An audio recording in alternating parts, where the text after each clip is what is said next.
I think we'll go ahead and get started. Really appreciate everybody joining us here, both in the room and virtually, and welcome to Solstice's inaugural Investor Day. I'm Mike Leadhead, Head of Investor Relations for Solstice. We're excited to host here at the NASDAQ market site in New York City. It's great to see so many familiar faces here in the room, and welcome to those of you who joined on the webcast. Today you'll get a deep dive into our company, what differentiates us, and our growth prospects moving forward. You'll also have the opportunity to ask questions and spend time with our leadership team during the reception.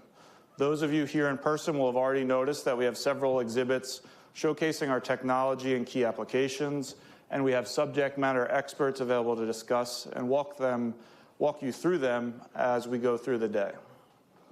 So some of the leadership you will hear from today: David Sewell, our President and CEO, Tina Pierce, our Chief Financial Officer, Jeff Dormo, our SVP of Refrigerants and Applied Solutions, Simon Mawson, SVP Electronic and Specialty Materials, and Wiley Clark, our Chief Development Officer.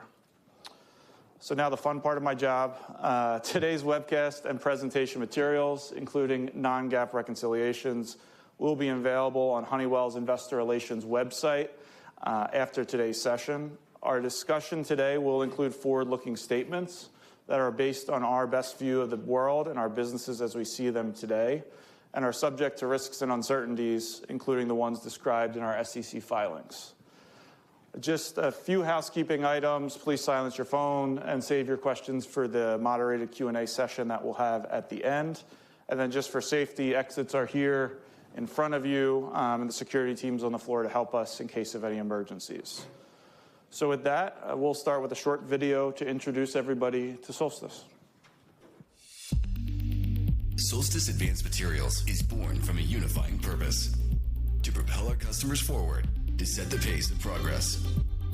Building on over a century of breakthroughs and the collective wisdom of Honeywell and Allied Signal, we rise together with precision and an unwavering drive to transform the essential into the exceptional.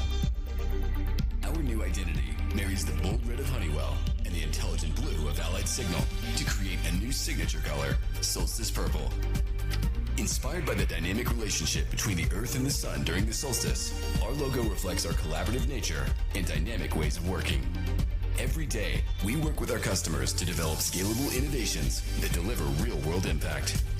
From our refrigerants that keep food fresh and ballistic protection fibers that save lives, to healthcare packaging that ensures medication stays effective, and semiconductor materials that help the world stay connected. Powered by the brightest minds in advanced materials, we are building a new company rooted in shared values and ambitious goals. No matter how complex the challenge, we move swiftly to seize new opportunities and bring the future into focus, helping you lead the way and create a more resilient world. Advancing science for smarter outcomes. Solstice Advanced Materials.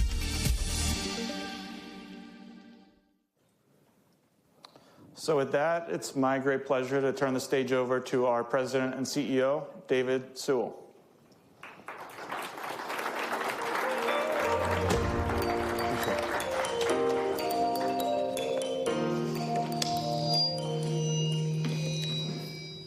Good afternoon. Thank you all for being here today and your interest in Solstice. We could not be more excited about the future of this company and everything that comes with it. Ironically, it was 1 year ago today that Honeywell announced the spin of Solstice, and so it's so nice to see it all come to fruition here on this stage at NASDAQ. And I'm confident that as an independent company, this will be a leading specialty materials business in our sector. We are truly going to be a differentiated company. We have a unique value proposition with a clear right to win. We have a 130-year history with solving complex challenges that our customers face every day. What's even more exciting is the industries in which we are associated and sell into are undergoing a very strong secular growth movement. And we have innovations in advanced computing, in AI, thermal management, advanced nuclear energy, innovative healthcare solutions. All of these solutions are exciting for us to go to market with totally differentiated technologies and a strong intellectual property platform. We also recognize, with the history of what we have with Honeywell, we want to embrace everything that comes with it, but recognize as a standalone company, we want to have the nimbleness of a startup that's needed for an innovation company. And we are building an operating model to do just that, to ensure that we have the rigor and discipline to be that growth and innovation company that we want to be moving forward. We also go to market with a very strong balance sheet. With leverage of 1.5 times, great cash flow, and strong financial rigor, we know we are positioned to be flexible and to invest in the growth areas that we want to grow in as a standalone company. And perhaps what underpins all of that is our people. This is the secret sauce to our business. We have a depth of personnel that understands technologies, markets, and most importantly, deep customer relationships. This team has been with our customers for many times, decades, to help them solve the biggest challenges that they're facing so they can innovate and we partner with them in their success. A brief overview of Solstice as a standalone company. We bring substantial scale with close to $4 billion in sales and 4,000 employees worldwide. We will go to market in 2 reportable segments, our refrigerants and applied solutions business, which will be our largest, as well as our electronics and specialty materials business. It's a very global business. We sell into over 120 countries and territories around the world, and we serve a very diverse end market base, which gives us a great diversity and resiliency in many types of macroeconomic environments. And just to strengthen the position of our relationships, we align with blue chip customers that are leaders in their space. And we work on, in many times, multi-year development projects, understanding where that market needs to be in the future and that we can support them with game-changing technologies. Because when our customers win, we will win with them. If you look at the history of our company, it's been around for 130 years. And in an interesting twist of history, Allied Chemicals, which is a foundation of Solstice, was headquartered right across the street here at 1 Times Square. So it's nice to see it come full circle from where we started to where we now are going to unleash this growth potential as a standalone company. Something else I'd note is Advanced Materials, which is now Solstice, was a company in a division within Honeywell that was a standalone since 2016. So this has been a very clean split. It wasn't some smaller businesses being thrown together at the end. This company has been operating as a standalone unit. So we have the depth of experience, the crossover of people, and a very clean split as we spin into our new company. And we just couldn't be more excited for the future and what this is going to bring with our portfolio of brands. And you can see the growth that we've had since being a standalone company. If you look at our financial background, it's a very strong financial profile. With a 4.4% CAGR from that time in 2016, which has basically been all organic growth through some very interesting macroeconomic times, such as COVID, it's been resilient. And not only with that resilience of growth, it's had market-leading margins, and it's had market-leading returns on the capital in which they invest. This is a company that knows where to invest capital to get the best returns to ensure they're investing in the right programs. So with that growth profile, that margin profile, and that return on invested capital, we believe this is a profile of a company that can now go on its own and really accelerate the success of which they've achieved. As I mentioned, it's a diverse product mix. It's also a very diverse customer base. And what's so interesting about this business is I've continued to talk to customers and employees in our manufacturing sites is the relationships they have to develop these technologies to solve these problems. It opens up tremendous market opportunities in other sectors. So when we solve this problem with a new innovative IP-protected technology, we can take it to another industry to help them solve that problem. And that's where continued growth will continue to come from with these adjacencies that's there. As I mentioned, it's very diverse from a global standpoint in the markets in which we serve. Obviously, the largest market being the United States, but still very prevalent around the world. And it's a diverse customer base. Our largest customer is less than 3% of our sales, and then you can see the diversity with over 3,000 customers around the world. And part of that strategy for us is ensuring we're manufacturing where our customers need us to be. They need that assurance of supply. We need to innovate locally where our customers are, where the trends are happening. And we have 24 manufacturing sites around the world. And we also want to make sure that we are well protected should there be any sort of geopolitical environment with tariffs. In the United States, 90% of our sales are manufactured in the United States. Internationally, 60% of our sales are manufactured in which the countries we operate. What's also really important about that is assurance of supply. Our customers are making critical materials, and our ability to service them every time with the highest quality is crucial. And that 96% customer satisfaction score is so important to us, and we want to continue to get better and better and better. We need to partner with our customers so they rely on us as a top-tier supplier for their innovation needs. And with that is also the importance of safety. That is at the cornerstone of everything we do. We obviously deal with some very dangerous materials, and that safety for our employees and the environments in which we work is always top of mind, and that top quartile performance is always going to be something we want to achieve. I mentioned our people, and I'm really excited to have several of our leadership team here today to speak to you and tell you about their businesses and the opportunities in front of us.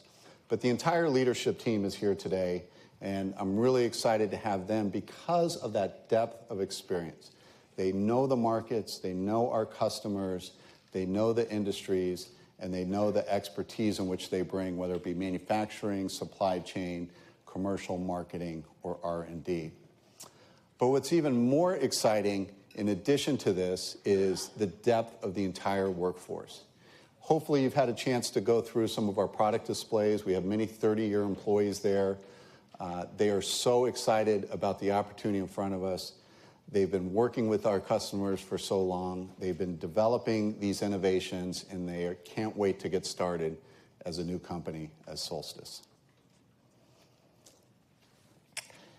So as we become a new company, how do we unleash this value? How do we create this growth mentality? And we see this in several manners. The first is we believe we're at the inflection point of several attractive markets with these secular growth trends. I mean, these are markets that are growing in and around the world. Not only are they growing, we have an amazing amount of experience within these markets, and we have leadership positions in these markets, and we have leading brands in these markets. So enabling us to develop a strategy as an independent company with an operating model that ensures we have the rigor and discipline to ensure we are investing in the right areas, we are growing at the speed that we want to grow in, developing the next generation innovations is going to be critical for us to continue to differentiate in the marketplace. And as that standalone company, ensuring that capital deployment at the best possible manner for our customers, for our shareholders, and for our growth initiatives is going to be vital. And that operating model that we are developing is going to ensure we have the discipline to continue that strong financial trend. And I just want to go a little bit deeper in some of these secular growth trends that I've talked about. We really look at it in four pillars, so to speak. And the first is advanced computing. You've all heard about the advancements of AI, the growth of data centers, and we're going to talk a little bit more in depth today about how we play as a great solution provider in these markets. And they are growing, and they're growing rapidly, and we need to get everything from innovation in the chip, to the heat off the chip, to the thermal management in the data center, to everything that's associated with that. And we believe we're very well positioned to do that. Then you have the environmental and energy evolution that's happening. There is a global trend to continue to reduce and have a more sustainable solution for the environment. We have great technologies like our new hydrofluoroolefins that are doing just that. But there's also a very challenging energy environment with all of the growth that we talked about.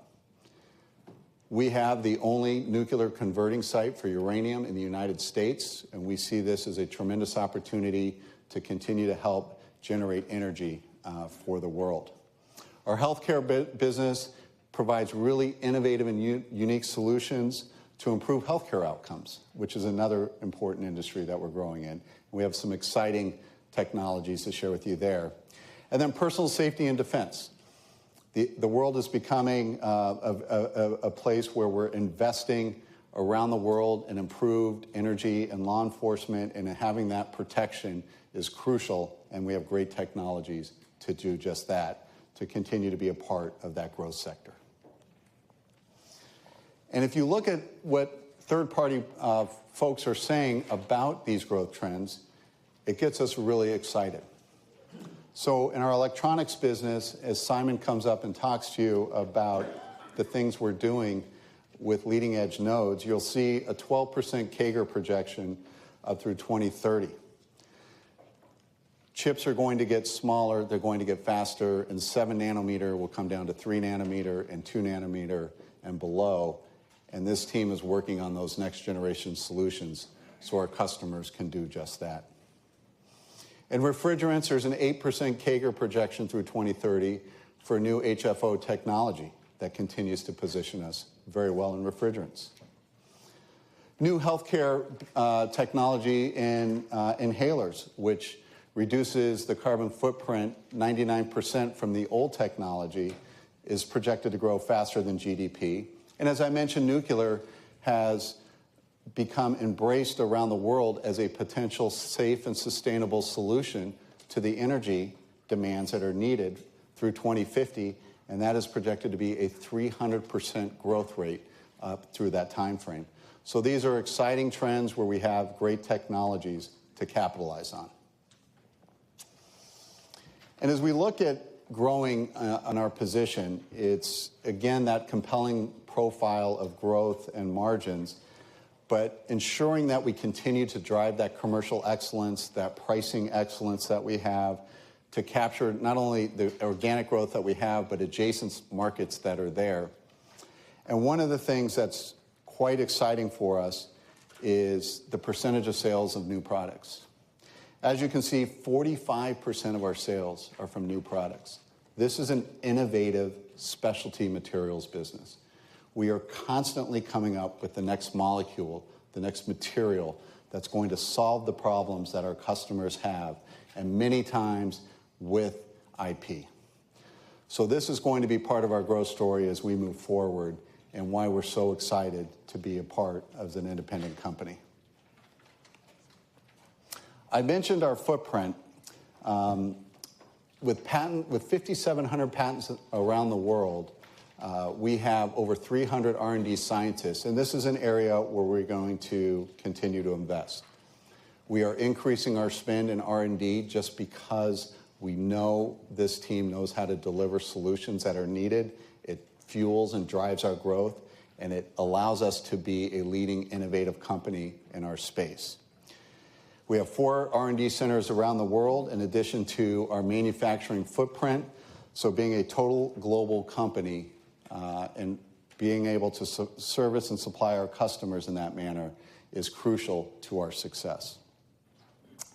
And you can see how we allocate our spend with R&D. We are not only working on today's solutions, but to use a phrase from Wayne Gretzky, we're trying to skate where the puck is going to be in the future and what technology solutions are going to be needed as these industries continue to evolve. And that's a focus of what we're working on and has been a big part of our historical success. The operating model in which I referred to really comes down to 5 pillars. So as we evolve, we cannot lose our focus on being an innovation company. So we will continue to ensure we have a process of rigor and discipline to add more products to the market that are needed and that can be commercialized, and have a commercial team that recognizes the importance of being able to take those technologies, understand our customers, but also bringing it into new markets as well. How we deploy our capital is going to be crucial to ensure that we are getting the best returns for where we invest our money. Supply chain logistics and manufacturing have to be core to what we do. We need to be world-class in our manufacturing and supply chain. We need to have the lowest cost, the best service, and the quality that's needed in the applications we're in have to be there every single time. And these are the pillars in the operating model that we're going to develop and are developing to ensure that we can do this consistently every day and get better and better in what we do. And just diving a little bit deeper into our capital allocation, we look at it in 4 buckets. And the first and most important, where we see the capital best return, is in investing in ourselves. Investing in organic growth, because this team has the pulse of where the markets are going, what the needs of our customers are, the historical results we've had with our return on invested capital, we know this is a great investment, and that will be a priority for us. The balance sheet that we have and keeping that strong balance sheet is going to be a priority as well. We want to maintain that flexibility, but also recognize we have investment opportunities at the same time. So we will keep a nice balance to ensure that we don't get massively over-leveraged, and we want to prove ourselves early and often as we become a new company. And as I mentioned, since we've been a company within Honeywell since 2016, we have not really invested in M&A. And this opportunity as a standalone gives us the opportunity with some bolt-on acquisitions in adjacency markets and technologies that add to our portfolio to really unleash other opportunities for growth that maybe we haven't capitalized in our past.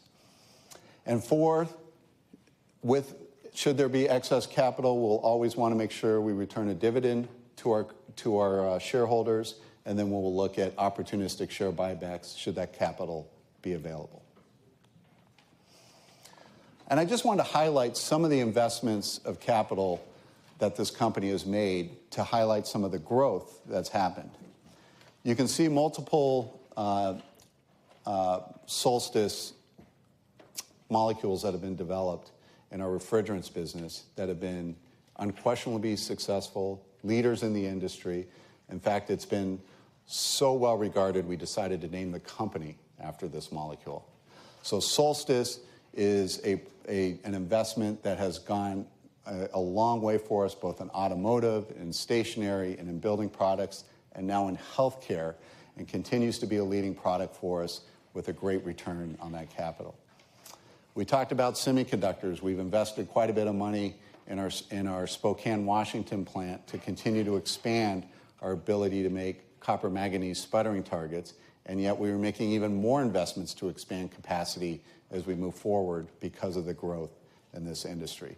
So this capital and the strong track record we have will continue to be a focus of the new company. So as we become our own spin and our own company as Solstice, it's important to really articulate why we think this is a compelling investment opportunity. And it starts with the markets that we're attached with. We are aligned with markets that are growing faster than GDP. And with that, we have technologies and a leadership position within those markets. And we are already working on next generation solutions to make sure we are always staying ahead and growing faster than even this market is growing. Ensuring we have rigor and discipline in our operating mechanism and our operating process is crucial, and we will follow that discipline throughout as a new company to ensure we don't lose anything in the strong financial results we have, but also as a standalone, we unleash that growth in a very methodical way, but also ensuring innovation, creativity, and speed. With that capital allocation that I referenced, and in making sure that we always are providing returns for both our customers, our company, and our shareholders, and that is underpinned by this incredible leadership team that's here today and the 4,000 employees around the world. And so we just cannot wait to get started as our own company. We feel we have a very compelling leadership position in very attractive markets, and are really excited for the future as we move forward. So with that, it is my pleasure to welcome a president of our Refrigerants and Applied Solutions business, Jeff Dormo.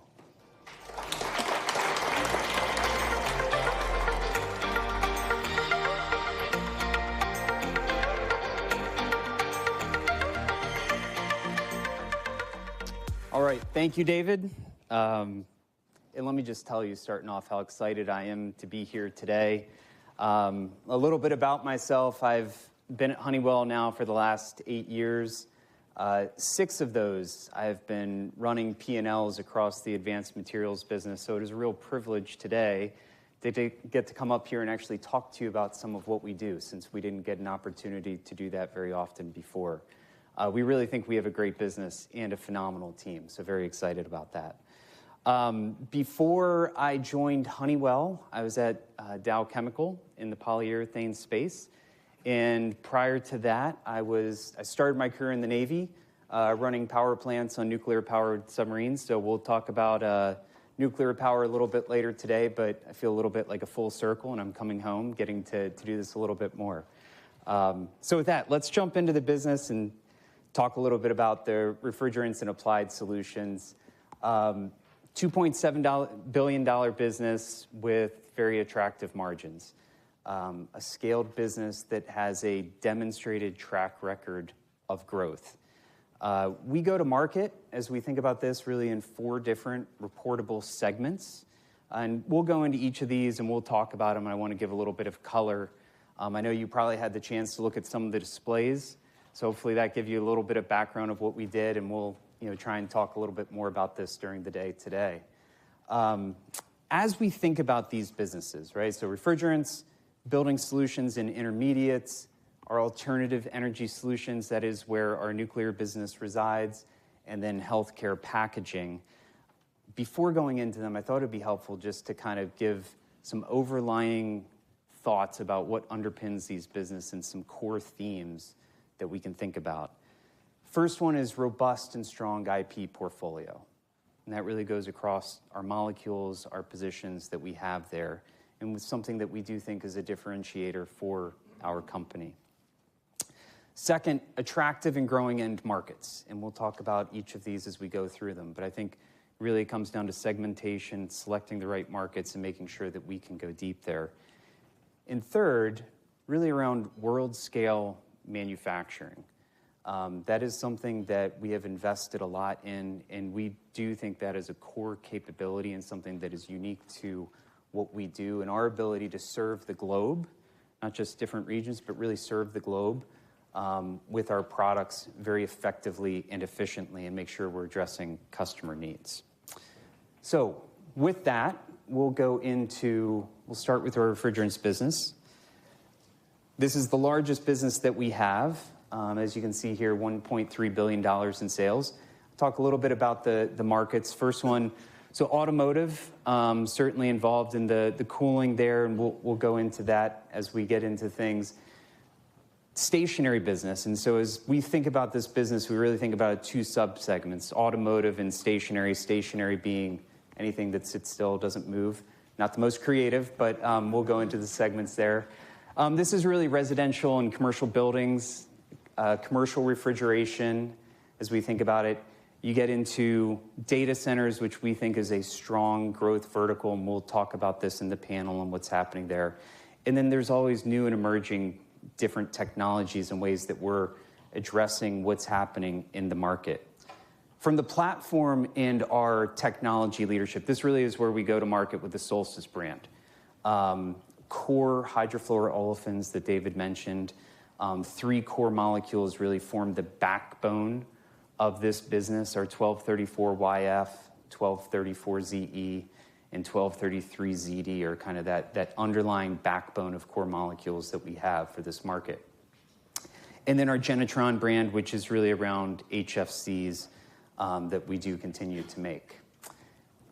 Diving into some of the markets here, diving into a couple of the markets here as we go, I want to spend a little bit of time talking about each business and what makes them unique. So starting with our automotive business. The automotive business has really been one about the transitions from HFCs to HFOs.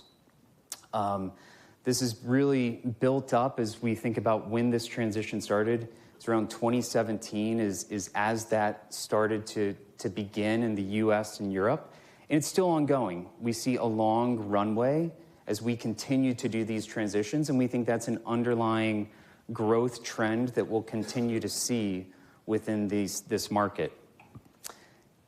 As that continues, I think something that's really exciting with that is that there's now starting to be a growing aftermarket business.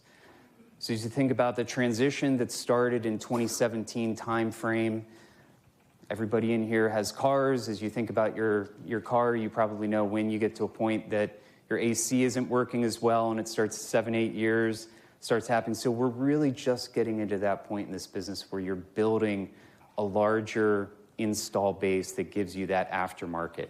This provides resiliency. Tina will talk about this as something later today, but we really like that part of the business as we think about the aftermarket that we get to serve. Auto is also interesting in the fact that it's not only a B2B business, but we do have B2C as well.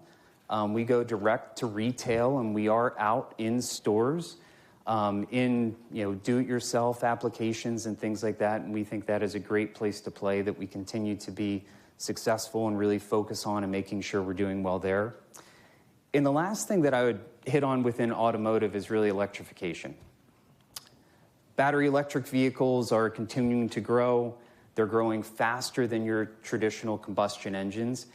And we see this as an added accelerant to the opportunities within our automotive business.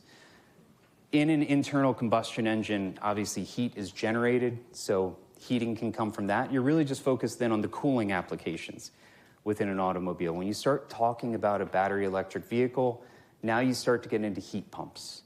Still using the same refrigerants and the same applications, but now we have heating and cooling that needs to happen. That actually requires a slightly larger charge. And so you have a compounding effect as you talk about growing EVs and a larger charge, which really underpins and gives an opportunity for growth there. Transitioning a little bit to our stationary business, tremendous end markets that we play in here, residential and commercial AC. We just went through the transitions. We're going through some of these to HFOs here in the US. This continues to be an innovation engine for us, and we think this will continue for quite some time. Commercial refrigeration. I think some of you probably saw the products out there, really about food security, minimizing food waste, really enables supermarkets to control costs and do things efficiently. So we have great solutions that we're doing there. And then data centers. Data centers really generate a tremendous amount of energy, heat, thermal requirements. And so that is an area where we play today. We're seeing it grow, and we think long-term this will be an area where it continues to really need our solutions to address the challenges that they have. You know, as we think broadly about the refrigerants business, strong IP portfolio, deep customer relationships like what David talked about, going back decades many times. Growing aftermarket sales and a strong install base. The install base in the stationary business is already established, very strong there with a great aftermarket. And then, as we can see at the bottom, really strong HFO growth. So as you think about the market, as the overall market is growing, HFO is growing faster, and we think that really plays very well to our capabilities. I think it's important when we talk about refrigerants and we talk about, this will apply more than just to refrigerants, also to our building solutions business. But the regulations underpinning this, I do think, are important, at least to understand and discuss. There's three core sets of regulations that are really driving this. So you have the EU F-gas regulation, the American Innovation and Manufacturing Act, and then Kigali. And so those three together are really helping to drive some of the policy underlying the shift to low global warming potential refrigerants. Many of these, EU and US, are well underway. EU is actually quite far down the path. A lot of the transition to HFOs has happened, and that's really kind of the leading edge of where things are there. Within the US, we've now gone through the second step down, and that has been also what an accelerant was to some of the transitions that happened this year to HFOs. And this will continue to go on as we go forward. This is part of what's driving that underlying growth within HFOs, is you have to step away from the higher global warming potential HFCs and replace that with HFOs. Regarding the growth in terms of what's happening here, and this chart really underlies and kind of demonstrates what I talked about on some of these prior pages. 2022, you can see the mix that we had from HFCs and HFOs, about 30% HFOs, and the majority in HFCs, has really transitioned as we've gone forward now to 25. Much higher concentration, more than 60% now in HFOs, less than 40% HFCs. Now, during this time, overall, we have continued to grow. And you can kind of see the dynamics that are happening as you look at the right side here. So as some of the quotas, some of the requirements from the different regulations are requiring fewer and lower amounts of HFCs, you have that offsetting with HFOs. Again, as we think about our portfolio, our innovation, our focus is really on developing the HFOs, those next generation refrigerants and applications. And so this has been something that has really helped us to establish and continue and accelerate our growth. So with that, wrapping up on the refrigerant side, I would say, hey, just a few things to kind of mentally note here. I think we're very well positioned in some very attractive markets. IP underpinning a lot of what we do here, and certainly a growing aftermarket business across both the automotive and stationary applications that really give us a strong resiliency. Moving to the second business, our building solutions and intermediates. This is a business that is $738 million, has leading technology platforms that build off our Solstice molecules. You can see the liquid blowing agent, that is our 1233ZD, and then the gaseous blowing agent, GBA, that's the 1234ZE molecules. Really a game changer in insulation performance. And as we think about growing energy needs, requirements, and things like this, having efficient and effective buildings becomes more and more important. And that's where this business really plays and has really focused over the last number of years. If you think very broadly about this business, we really are in every application that requires some sort of insulation. So farm to table, getting food safely from the farm all the way to your table, making sure that it can span the globe, all the transportation. We provide that high performance insulation that really is critical to what's happening there. Within this business, I think a few things that are differentiating and separate us. First one is technical service. A lot of this business is around formulations, and it's unique formulations that are used in these different applications.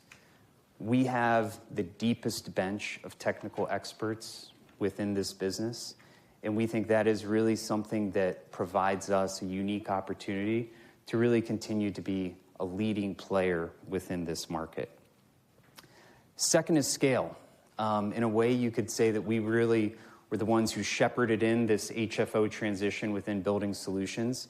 And we have global scale manufacturing really across the globe. David pointed out many of the manufacturing sites as we're thinking about. That is a differentiator. We can serve global customers wherever they are, and we have world scale to make sure that we can meet all of those needs across the globe. So exciting business with exciting opportunities as we're thinking about what is happening in this business. Moving on to the third business, our healthcare packaging business. This business is really a combination of two different LOBs. This is our Aclar portfolio and also medical propellants. Medical propellants is a bit newer, and I'll spend some time really talking about this because it really speaks to our focus on customer co-innovation and how do we innovate and solve customer problems together. Starting first with our Aclar business. This is a very unique application that we have. It is a very clear, ultra-high moisture barrier polymer that is used in healthcare packaging. It is unique in its applications, how it's used. It solves many problems in terms of its clarity and what it's able to do that alternatives just are not able to match. Also, we have decades of experience with it. We have long-standing customer relationships that go back many, many years in terms of solving the problems, working with the pharma customers to make sure that this is spec'd in their packaging needs as they go forward. The medical propellants business, this is a really neat opportunity, and we'll talk a little bit more about how we think about growth and going into new verticals. But this is an area where a customer, in this case, AstraZeneca, really identified that they have a problem, a challenge that they needed to solve. I think Andrew may have pointed out some of these things to you, some of the inhalers and meter-dosed inhalers before, but these all use a legacy high global warming potential HFC. And so as AstraZeneca looked at their footprint, their carbon footprint, as they want to go out and address it, they really needed a partner who could bring a solution to them that was innovative and would meet those needs. Based on our technical skill set, our deep technical knowledge, and the fact that, what I was mentioning before, a global scale, we were really able to be the ones who could come and step up and help them address these needs. Converting from a legacy HFC to an HFO in this application allows them to reduce the footprint in their medical inhalers by over 99%. So a real impact to them, a challenge that they had that they were really looking to work with. We're excited to have partners like that we can go deep with in solving these problems. It went beyond us just needing to have a product available, but we also had to figure out how we would manufacture it. And I think this goes back to a little bit of our core capabilities of being able to address a customer problem and then convert it into how do you actually go about the process of scaling and manufacturing something that's going to meet their need. This was really a process of us bringing CGMP capabilities to our portfolio, something that we did not have before, but this is a unique opportunity and differentiating position for us to really go after and make sure that we can address this market going forward. So we're excited about how we were able to partner with customers, work to solve their problems, and then in the balance, open up an opportunity for us as well. And we really think this is a great example of a win-win between our two companies. Lastly, going on to the fourth business that we'll talk about here, our alternative energy services business. This is our nuclear business, and as David mentioned, a lot of focus right now on energy needs within the U.S., within the globe, and we think this is uniquely positioned to really help address some of those needs going forward. A little bit about the background. So we own 100% of the Metropolis site, which then serves conversion services to a 50-50 JV, which is Converdyne. That 50-50 JV is between Solstice and General Atomics.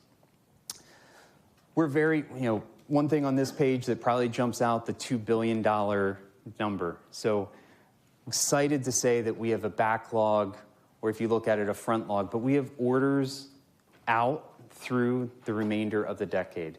I'd say these are firm orders. So these are out there. This gives us the confidence to do the things that we need to do to really focus, run our site, debottleneck, and make sure that we're bringing more capacity into the market. I think this is a great opportunity for us to help address some of these critical challenges going forward. So we're talking about nuclear energy as an alternative. I know there's probably not a lot of history or background necessarily in where this fits. So just a little bit on this to give some context as to how we think about this business and where it sits. So you can see Metropolis Converdyne here in the conversion, really making UF6. So the raw material, the uranium that's mined, we get it as that raw material, and our process is really converting it into a value-added intermediate that is then brought downstream and really goes into then the fuel fabrication cycle. Metropolis is the only domestic conversion facility within the United States. This is a unique position on energy security, and we think one that is very helpful for what we're trying to do here in terms of growing. A couple of things on the right-hand side here, just to give some context to what we're talking about. The capital expenditure, as we're looking over the next few decades, $4 trillion. This is going to be a growing area to invest in. 3 times nuclear growth by 2050, and you can see overall nuclear energy, roughly estimated at $10 trillion market. So a lot of opportunity here for growth and for us to participate as we're going forward. So with that, as I wrap up, and I'll turn over to my colleague here in a second, really excited to tell you about our business and what we're doing.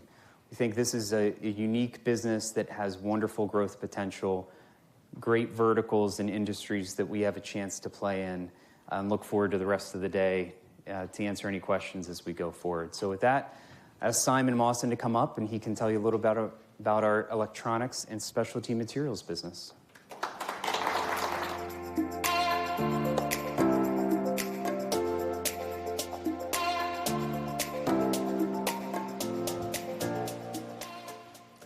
Thank you, Jeff. It's great to be here. It's always hard to go after the RES business. It's such a terrific business, but I happen to think that the ESM business is even better, so let me tell you about that. First, a bit about myself. I'm approaching 30 years in the chemical industry, 25 years of that in the specialty chemical space. I've been running P&Ls for the last 15 years, 3 years here with Honeywell. Prior to that, I spent 8 years at Henkel's Adhesive Technologies business, running various adhesive businesses. And then I spent 4 years, close to 4 years, at essentially what's ScienceCo's NovaCare Coatings division today. Earlier in my career, I spent about 10 years in various sales, marketing, strategy roles, primarily with Rohm and Haas. Towards the end there, a few years with Dow Chemical. And early in my career, I started out as a process R&D engineer doing pilot scale-up work for Union Carbide in the JV they had with Exxon Chemical called Univation Technologies. So I've had a lot of different roles in the industry. I've seen a lot of different end markets, and super thrilled to be here today. So let me talk to you about electronics and specialty materials. We're about $1 billion in sales, 19% EBITDA margins. But we have some terrific businesses. I don't know how many people have had a chance to see the exhibits yet, but we have the sputtering targets business. You can see the target out there. We have the ballistics business where we get to shoot armor and provide secure safety solutions to the military and law enforcement. We have a thermal interface materials business, so we have thermal management business as well. We have fantastic businesses in the specialty chemicals side. So it's just a terrific collection of businesses.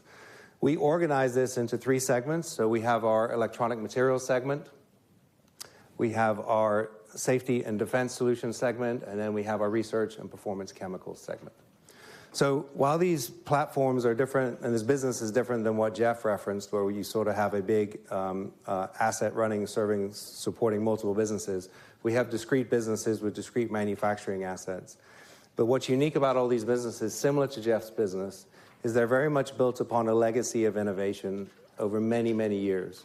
So we have a right to win in these markets because of that legacy of innovation and because of those deep customer relationships that we've nurtured over many, many decades in these businesses.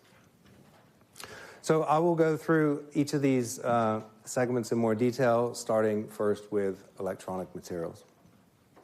So electronic materials for us is approaching $400 million in sales. Obviously, this business, there's a lot of excitement about the electronic materials space. I mean, just this morning, there was a very famous CEO in the neighborhood talking about the exponential growth that's happening in AI.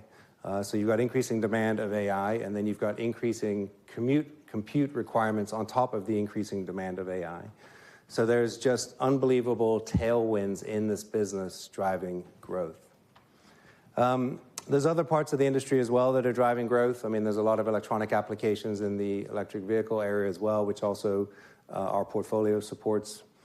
And so we have a great position here in this market. I'm going to go into some detail to explain that to everybody in a minute. So we've historically sold into the front end and the back end. So we sell our sputtering targets, our etchants and wash solvents, and our dielectric materials. Essentially, we call them electronic polymers. These are dielectrics, planarization materials, dopants, into the front end of the process. And then on the back end, we sell our thermal interface materials and our integrated heat spreaders. So we participate in both parts of the value chain. We've been in this industry for a long time, so we're not a new entrant to the electronic space. We've been in this business for a really long time. And as a result of that, we have very deep relationships with all the leading IDMs, foundries, and a lot of brand OEMs as well that we work with on the spec-in side, especially on the thermal management part of our portfolio. So we're deeply, deeply embedded in this industry. So this is not something we've just walked into recently. This is something that we've been in for many, many years. And because of that, we're able to do a tremendous amount of co-development with our customers. And I'll talk some more about that as well. So what I want to do in the next slide is just walk in more detail on the value chain. I want to talk then a little bit more about how we do co-development with our customers. And then I'm also going to talk about what we're doing or why we think these trends are going to continue and why we're positioned to win. And then I want to just wrap up, at least on the electronic side, with a update on what David mentioned, which is the additional investment we're making in our Spokane, Washington facility to support the growth in this market. So here's a very simplified diagram that speaks to the value chain for the electronics industry. You can see here on the left-hand side, the front-end process for chip fabrication. And as I mentioned, we participate with etchants and wash solvents, with anti-reflective coatings, gap fillers, planarization materials, and then we have our PVD targets business. And then on the back end, we have a thermal management offering with integrated heat spreaders, and then we supply TIMS 2 materials. Specifically, this is our phase change materials portfolio. I'm not going to spend a lot of time talking about the back end and our phase change technology and our TIMS position and thermal management because Jeff, Wiley, and I will come up after the break. And during the panel discussion, we're going to have a more detailed discussion about thermal management and looking at that business from a growth perspective. So that'll be a key part of the panel discussion a little bit later on. What I do want to do, though, is focus a bit of time talking about the PVD targets business. This is a business for us. We've participated in it for many years. We supply a lot of different targets technologies, titanium, aluminum, copper, tantalum, tungsten. We make various alloys, aluminum, copper, and more recently, we make copper manganese. In 2019, there was a major pivot that happened in the electronics industry, which was the introduction of EUV technology with the first 7-nanometer fab that went into production. And when you make node sizes at 7 nanometer and below, 7 nanometer, 5 nanometer, 3 nanometer, now 2 is about to start up, and in the future, we're working on 1.4 and 1. Essentially, you need to use copper manganese on many of those layers because copper manganese inherently provides excellent diffusion barrier properties. and it helps you with the reducing electroresistivity. So it just improves the overall performance of the chips. And so if you look at the industry roadmaps, logic roadmaps, for example, and you look out and you look at the layers, you see that there's a lot of copper manganese been used, and there'll be more copper manganese used in the future. So we have a very unique position in this space. We're the largest, or really the only producer in the United States that has copper manganese at scale. And we're only one of maybe 2 or 3 in the world that can actually do this. So we tend to be in a very, very strong supply situation, supplying these copper manganese sputtering targets to leading IDMs and foundries. So when you're out looking at the exhibit, we actually have a copper manganese target sitting out there. It's beautiful. It's beautiful copper. It's the highest purity copper in the world. It's 6/9 purity copper. It's just beautiful target. And those are what go into the PVD chamber, and those are what deposit the copper layers onto the chip as they build up the layers. So very exciting. Let me talk about the demand and what's happening in the marketplace. I don't think it's any surprise to everybody about the growth of AI and the reshoring in the United States. I mean, these are 2 transformational changes that are impacting the semiconductor industry, the electronics industry. So those are well known, well understood, and we feel confident based on all the announcements we're seeing and all the discussions that are happening that we're still very early in this build out. I often compare it to I think it's an infrastructure play the same way we built out the railroads and the highway system and the internet. I think we're now building out the backbone for the AI economy going into the future, and I think this is going to play out for quite a while. So we feel very good about the amount of infrastructure spend over the next several years to get all this in place. But the other thing that's happening that's also a benefit for us is there's new applications emerging because of the continuing requirements around increasing chip speed. So you need faster chips in order to make all of this work. So you need to go to smaller and smaller node sizes, and you need to go to new architectures with advanced packaging. So all of that is creating new demands for materials. And so if you look at a lot of the industry roadmaps for logic, so if you go to, I think if you go back to 7-nanometer chip, it had about 10 layers. And if you look at what's planned for the next generation 1.4 nanometer chips, it's up to 16 layers. So the number of interconnect layers is increasing. Those are all copper manganese. The interconnect density is increasing. So the amount and volume of copper manganese that will be required on the logic side is increasing as we go down in node size. Similarly, in memory, which never used to be a market for us, with the introduction of high bandwidth memory, we're now finding a significant amount of demand for copper manganese.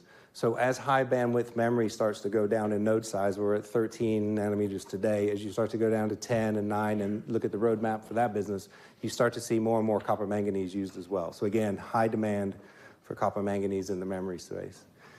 And then advanced packaging applications are also creating opportunity for copper manganese, because when you have backside power delivery to a packaging, advanced packaging design, you have to put the through silica vias, and those through silica vias are made with copper manganese.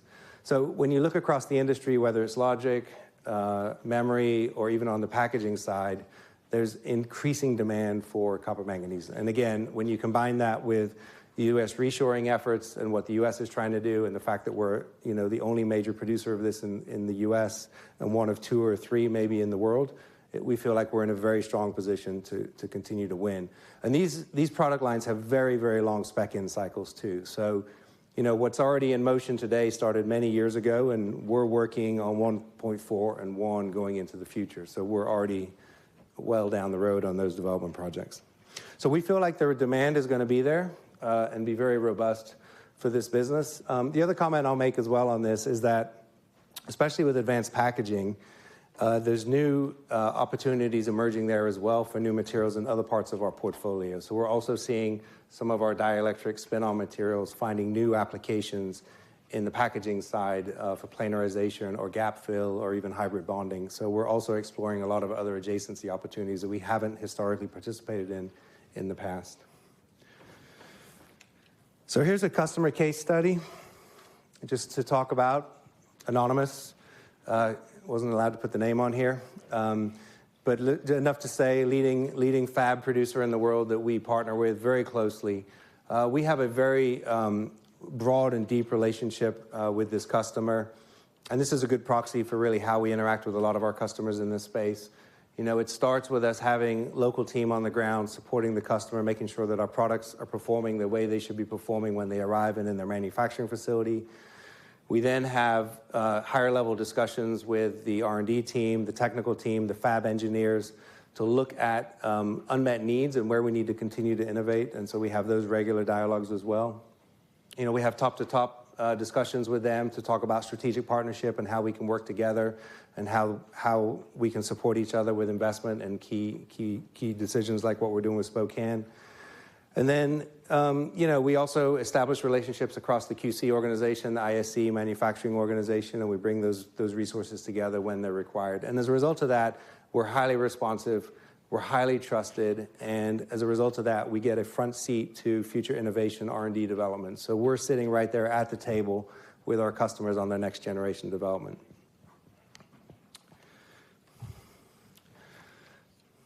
Okay, and just quickly on Spokane. So Spokane, we're putting another $200 million roughly investment into Spokane to continue to expand capacity to keep up with the forecasted demand growth of copper manganese. As part of this project, we're also implementing a series of, I would say, process improvement projects that the R&D organization has worked on for the past couple of years. It's going to drive significant efficiency and productivity into our production process. And at the same time, we're also automating large parts of our production process as well. So this will become a world-class facility supporting this industry going forward when all of the new assets come online. We'll start to see some of the productivity projects come and capacity coming online in 26, and we'll see productivity roll in over the coming years after that until the full expansion project is online in a few years. So this is actually flying out there in a few weeks for the groundbreaking ceremony. So very excited to do that, and thank you, David, for approving the project. So moving on to the second business, Safety and Defense Solutions. This is our high molecular weight polyethylene fiber business. So this is where we take the fiber and we essentially make ballistic materials out of this that are sold into U.S. military, law enforcement type applications.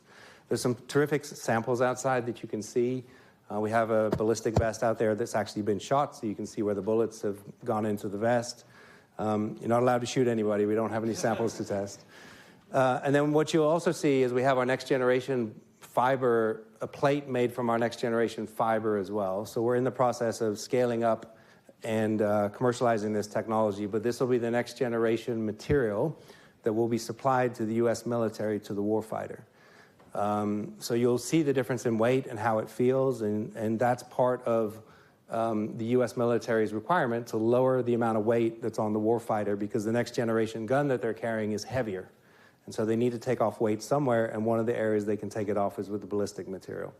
So this really speaks to our strategic differentiator in that we have historically been the market leader in this space, and we have led with the next generation of innovation to keep in the forefront for U.S. military performance on the ballistic side. Then as a result of that, it all gets pulled into law enforcement and other applications. We have also taken this business into the medical market as well, so we're also supplying into some medical applications for sutures, so we also have a medical business in this space as well. And you can imagine with all of the geopolitical tension in the world, the increase in defense spending in the U.S. budget that's been proposed, as well as NATO increasing spend, that there's a significant demand for these materials going forward. Two quick case study examples here. I want to talk about Safariland. Safariland is a customer here in the U.S. We've had a long time partnership with Safariland going back 20 plus years, exclusive supplier to them for many years, where we supply them our Spectra Shield and Gold Shield products. And you'll see Safariland vests in many of the police departments, the famous TV show police departments that you see in LAPD, NYPD. I mean, these are the guys making vests for them. And so a lot of those vests are made with our Spectra Shield. So every year they have an event called Saves Club, where they invite law enforcement or frontline responders who have been shot in the line of duty to come to the Saves Club event and tell their story about how the product made by Safariland with our Spectra Shield material in it saved their lives. The families of those folks also attend, so you also hear from the families and how the families have managed this and what this has all meant to them. So it's an unbelievable event. But if you look, there's been 55 first responders saved already this year. And over the life of the project, this program, over 2,200 people have been saved with material that we've manufactured in our business. So it's really a very special event, and I think it's a great example that shows the importance of the products that we make in the marketplace. Our business is not just US-based, it's very global. So we supply into, I think it's over 100 different military and law enforcement programs around the world. And just in the last 2 years, we've sold enough Spectra fiber to make upwards of 1 million articles, so helmets, plates, vests, to EU military and Asian military customers around the world. So, this is a global business for us.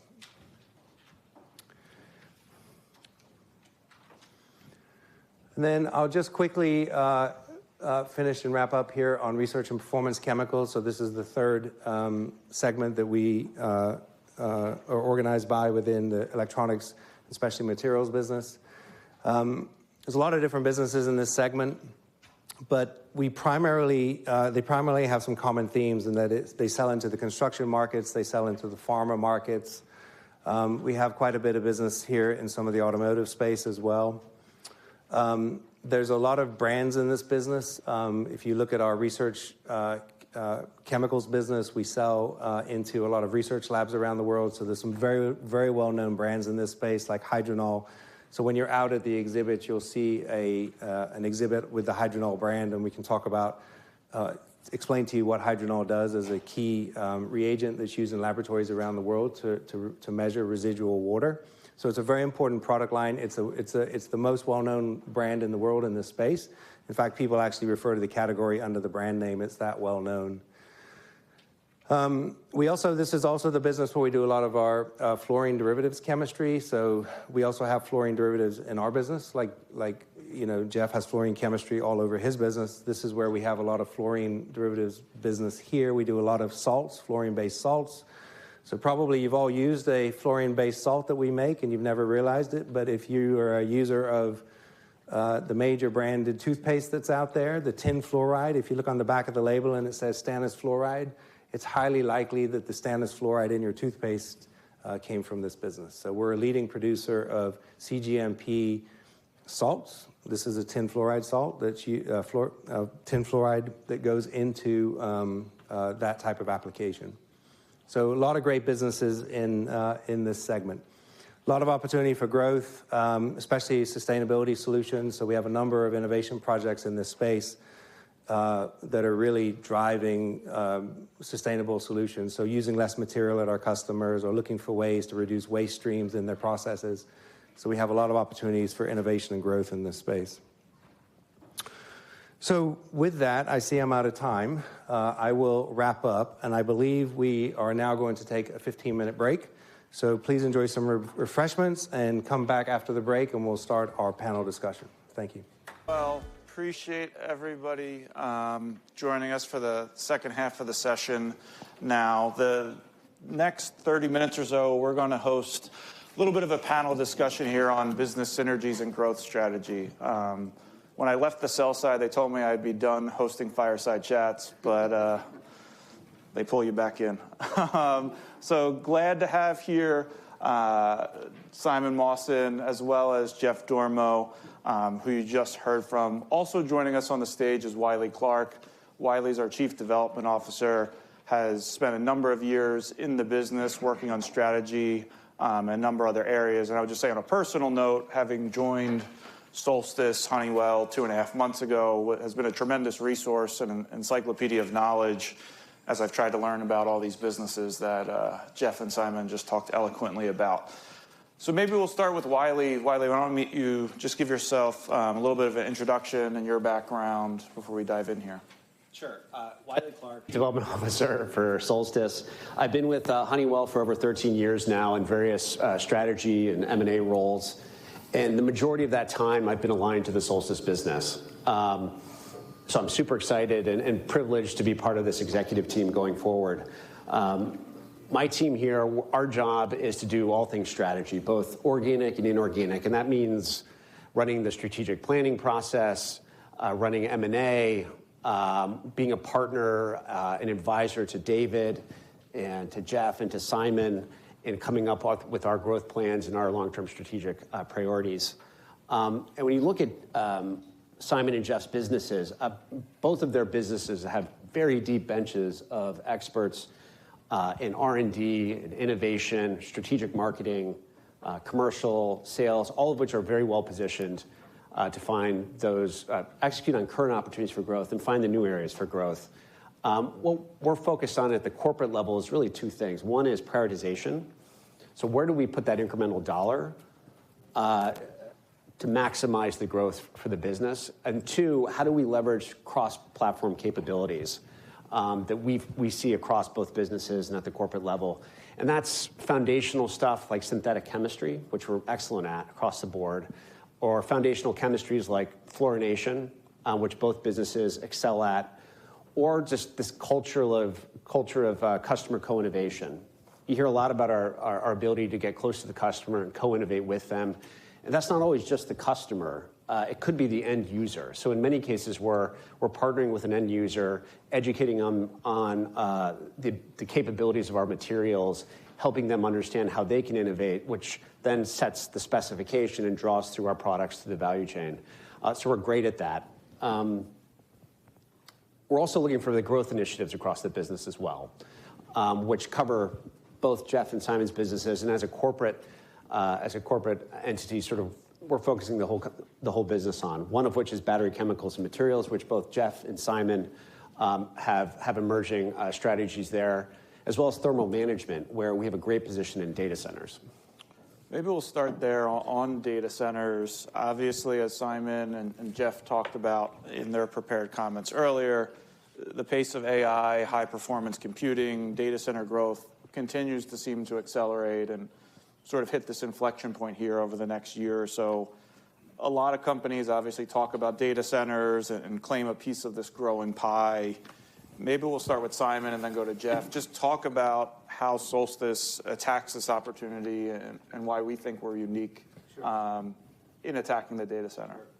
So for us, the data center starts. The data center for us starts on the chip manufacturing side, right? As I had mentioned in my presentation, we're supplying copper manganese into all the leading fabs around the world, and we'll be supplying into all the new fabs coming online in the next coming years, making leading edge chips, right? So those chips are instrumental to making GPU processors.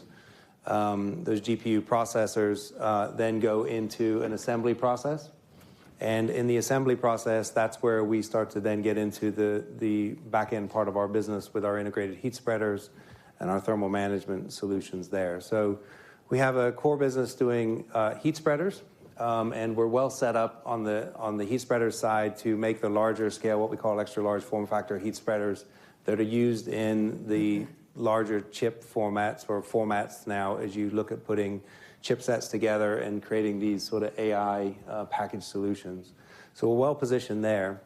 But then we have a really awesome portfolio with our thermal interface materials. So we make a type of product called a phase change material. So when you have the spreader on top of the chip to remove the heat, and then you need to put the heat sink or a cold plate or whatever it is on top of that, you need to have a perfect bond line between the two substrates. So what you don't want to have is air trapped between those two substrates. Typically, they've used greases to do that in the past. Greases aren't very good. They tend to flow out. They tend to make a mess. Our material that we make, this phase change material, is fantastic because it doesn't pump out, and it makes extremely thin bond lines to give you very good heat transfer performance. And so what we're finding is that it's becoming the preferred go-to solution for really thin bond line applications like on GPUs.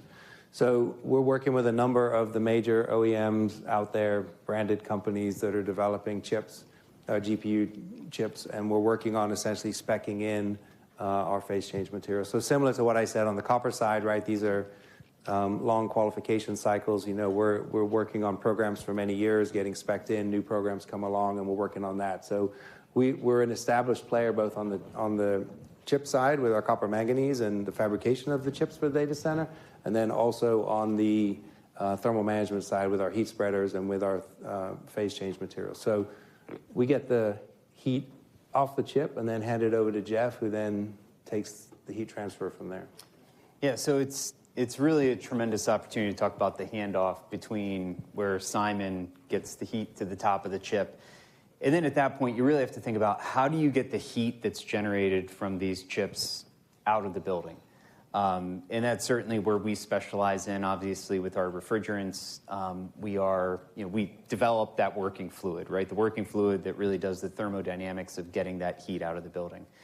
As you think about a data center, you think about AI and what's happening. So the compute power that Simon's spoken a lot about, it's getting denser and generating more heat. On top of that, when you talk about these supercomputers, you're putting many of these chips now together.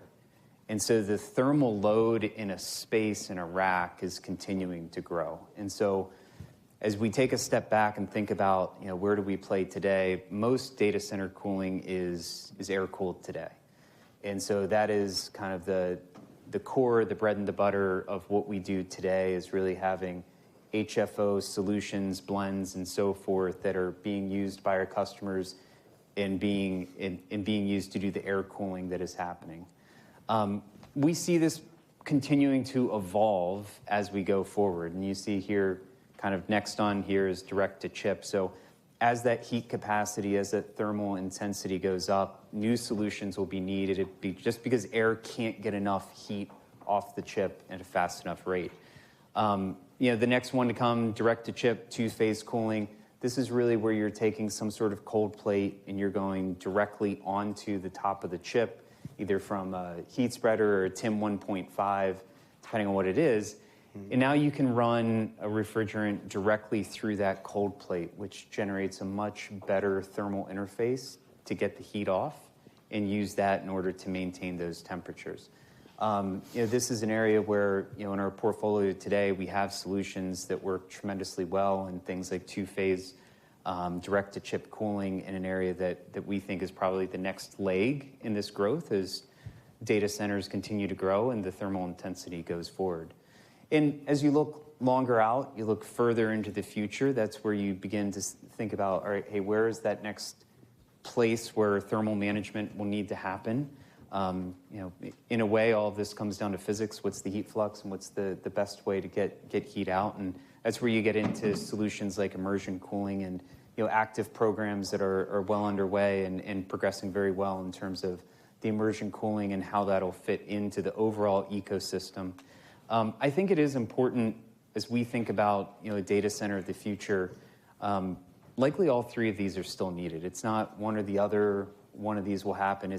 There's going to be areas in the future where there will be immersion. There will be areas where there's two-phase, air-cooled. And in all of these, at the end of the day, you still will need some sort of working fluids. It's really managing of getting the heat out of the building because there's going to be that generated flux coming up.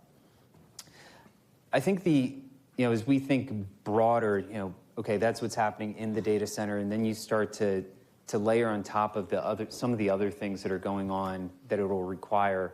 The first one that I'd bring up is the idea of waste heat. I didn't talk about it before, but when you think about all the heat that's coming out, now there's opportunities to reuse, and that really lends itself to heat pumps. And so these are refrigerant solutions where you're taking that heat that's generated, and this is happening right now, real examples in Europe where people are mandating that waste heat is recovered and used. And that is a new market as we go into and really apply some of our verticals there to make sure that we can help solve those solutions. And I think Simon talked about it. I mean, just when you think about the amount of energy that's needed to run these data centers, as we think about our nuclear position, we do think that'll be a solution to address some of the energy needs in the future. Yeah. Just to add on that, I think what's super unique about this for us is that 5 years ago, even a few years ago, this was sort of two different customer problems, because there's two different customers. There was a chip customer, whether it's the chip designer or a packager or an assembly, that's trying to figure out how to get the heat to the top of the chip. And then there was a data center that was trying to figure out how to keep the place cool. And now that customer problem is coalescing around a common design issue in a common ecosystem of trying to solve that problem. And we're uniquely positioned because we're in the chip and on the chip, bringing the heat up to the top of the chip, and we're in the data center, innovating around the working fluid. So we have a great position to attack the current generation and the next generation of technologies here. And a good example of this is we've stood up a thermal management design center within our Buffalo R&D facility, where we're doing active design and development and innovation within the chip, looking at next generation TIMs, as well as innovating around the next working fluids to support future generations of thermal management technologies that will be needed for the data center. Mm-hmm. Great. And maybe if we broaden the discussion out a little bit and just sort of talk about growth. David, in his earlier presentation, talked about our ambitions as a growth company and the inflection point and some of these secular trends over the next few years. Jeff and Simon just laid out a litany of different growth areas that they want to invest in or want to find as attractive. So maybe we can start, Jeff, just how you think about growth and where do you see Solstice driving that growth over the future? Yeah, and we talked a lot about things along growth before, but just to talk a little bit about how we think about growth. I think within our businesses, I mean, the first area that we really talk about and think about is, okay, what is application replication? How do you innovate within the current applications that you have and really then bring that across to other areas? This is really about core innovation and driving growth within those. And so maybe a good example to kind of demonstrate what we're talking about there is when you look at a place like Europe. Europe has a fairly low penetration of air conditioning in homes, but it has a very, very high penetration of gas boilers. Well, as Europe has looked at energy independence and what it needs to do, there's really been a push to electrification. This feeds right into heat pumps. And so you think about, all right, well, now we're taking something that we're really good at, right? This is a core capability that we have in terms of designing the right refrigerants for that. You suddenly now open up a whole vertical, a whole market that wasn't there before. And so as we think about growth, we think about it really starts there. How are we innovating within our core to open up new verticals and areas to grow in? Beyond that, then for us, it's really about what are the long-term innovations. And so we have decades of experiences. We really think about how do you go from, we demonstrate went from HCFCs to HFCs to HFOs, and we continue to look and innovate around what are the next generation of molecules. And so long-term, what are those innovative materials? What do they need to look like? How do they continue to push the boundaries of performance? And so this is an area with our R&D team, particularly our discovery team. We were continually looking at how do you invent and develop that next molecule that continues to improve the performance that is needed. And then maybe the last thing that I would kind of add on there is, as you really begin to look at those areas that are closer to our knitting in terms of where we play, it then becomes, hey, what are the adjacencies that give you an opportunity to use some of the capabilities that we're really good at and we can have a right to win? And so an example there is you think about, fluorine chemistry kind of runs through a lot of our DNA here, and areas like battery chemicals that Wiley mentioned in terms of, hey, there's a lot of fluorine that is used there, additives that are needed, different problems that need to be addressed in terms of charge time, fast charging, voltages, and so forth, that lend themselves to some of the additives that we have the capability to make. So that's an example of, as we're thinking about our core, then innovating longer term in our core, and then beginning to open up adjacencies to make sure that we have opportunities to grow in the future. Yep. No, and for us, it's very similar, right? I mean, the starting point for us is making sure in ESM that we have a very strong core that we can grow off of. So we're putting a lot of investment into making sure that our core manufacturing processes are efficient, that we can drive productivity into those processes, and that we can serve our customers with quality, reliability, and be cost competitive where we need to be as well in the marketplace. So Spectra Y is a great example of sort of where we're incrementally innovating on an existing platform to bring that next technology to the market to make sure that we're keeping that business in a strong place. So a lot of innovation tied to that, a lot of work going on in fiber innovation and process innovation with that particular project, and that's going to basically give us a platform to incrementally grow off of for many, many more years as we continually improve that product line and increase that performance to keep up with U.S. military standards. So that's a big part for us, is around the process and having the assets in a good place. The other thing we also look at a lot of customer-partnered innovation. So where can we work with customers to address unmet needs? We have some interesting projects we're working on in the pharma space, where we're looking at how we can address some of the waste issues around acetonitrile. Acetonitrile is a big issue for the pharma industry in the oligonucleotide space. When they do a lot of oligonucleotide synthesis, there's a lot of wash steps, there's a lot of acetonitrile that's used. So there's a lot of waste generated as a result of those manufacturing processes. So a lot of our customers are asking, what can you do to help us with that? So we've got some projects that we're working on that's looking at waste stream reduction and how to create circular solutions for some of these businesses. So again, customer unmet need, where we are looking at new solutions that we can put in place for our customers. So that's a great example of, I would say, some customer partnered innovation. We're also looking at adjacent markets. So I had mentioned in the electronics presentation that it's interesting how sort of technology that you think is old all of a sudden becomes interesting and new again. And we've seen that happen with the emergence of advanced packaging. So with the requirements that are now happening on the advanced packaging side, there's a lot of requirements for planarization chemistries, for gap fill chemistries. Hybrid bonding is a big unmet need in the industry. And so we're looking at ways that we can create solutions in these adjacent markets that are emerging with technology that we've had for, we've got many decades of experience on.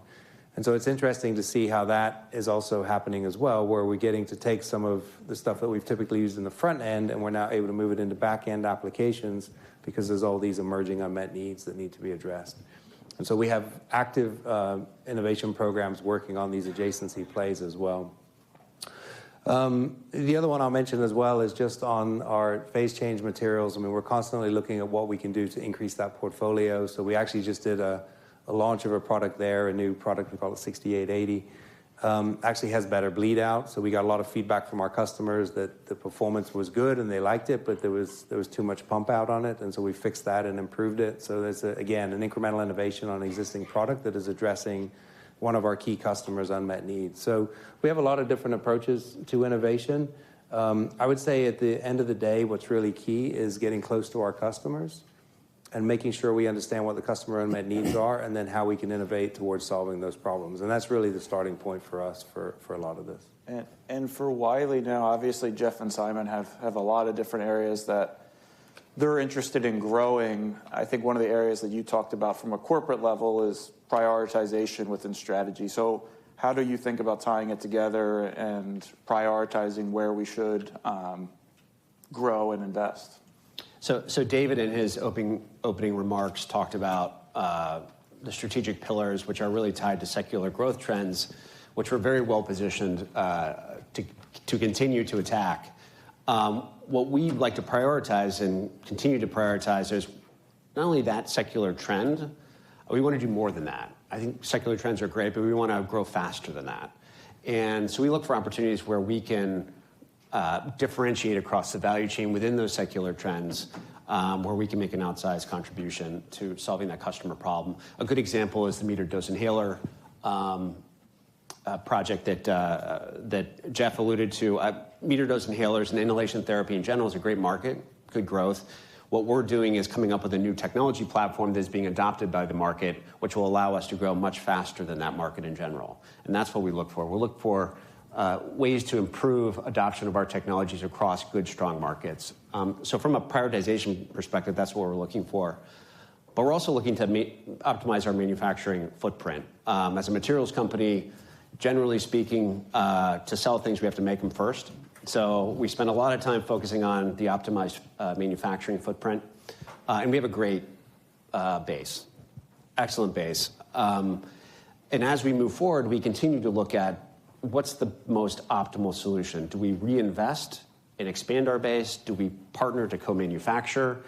Or do we look for a preferred supplier and develop a very close relationship with them? All three options we've used in the past, and we'll continue to look at going forward to make sure we're making that right capital allocation decision in the future.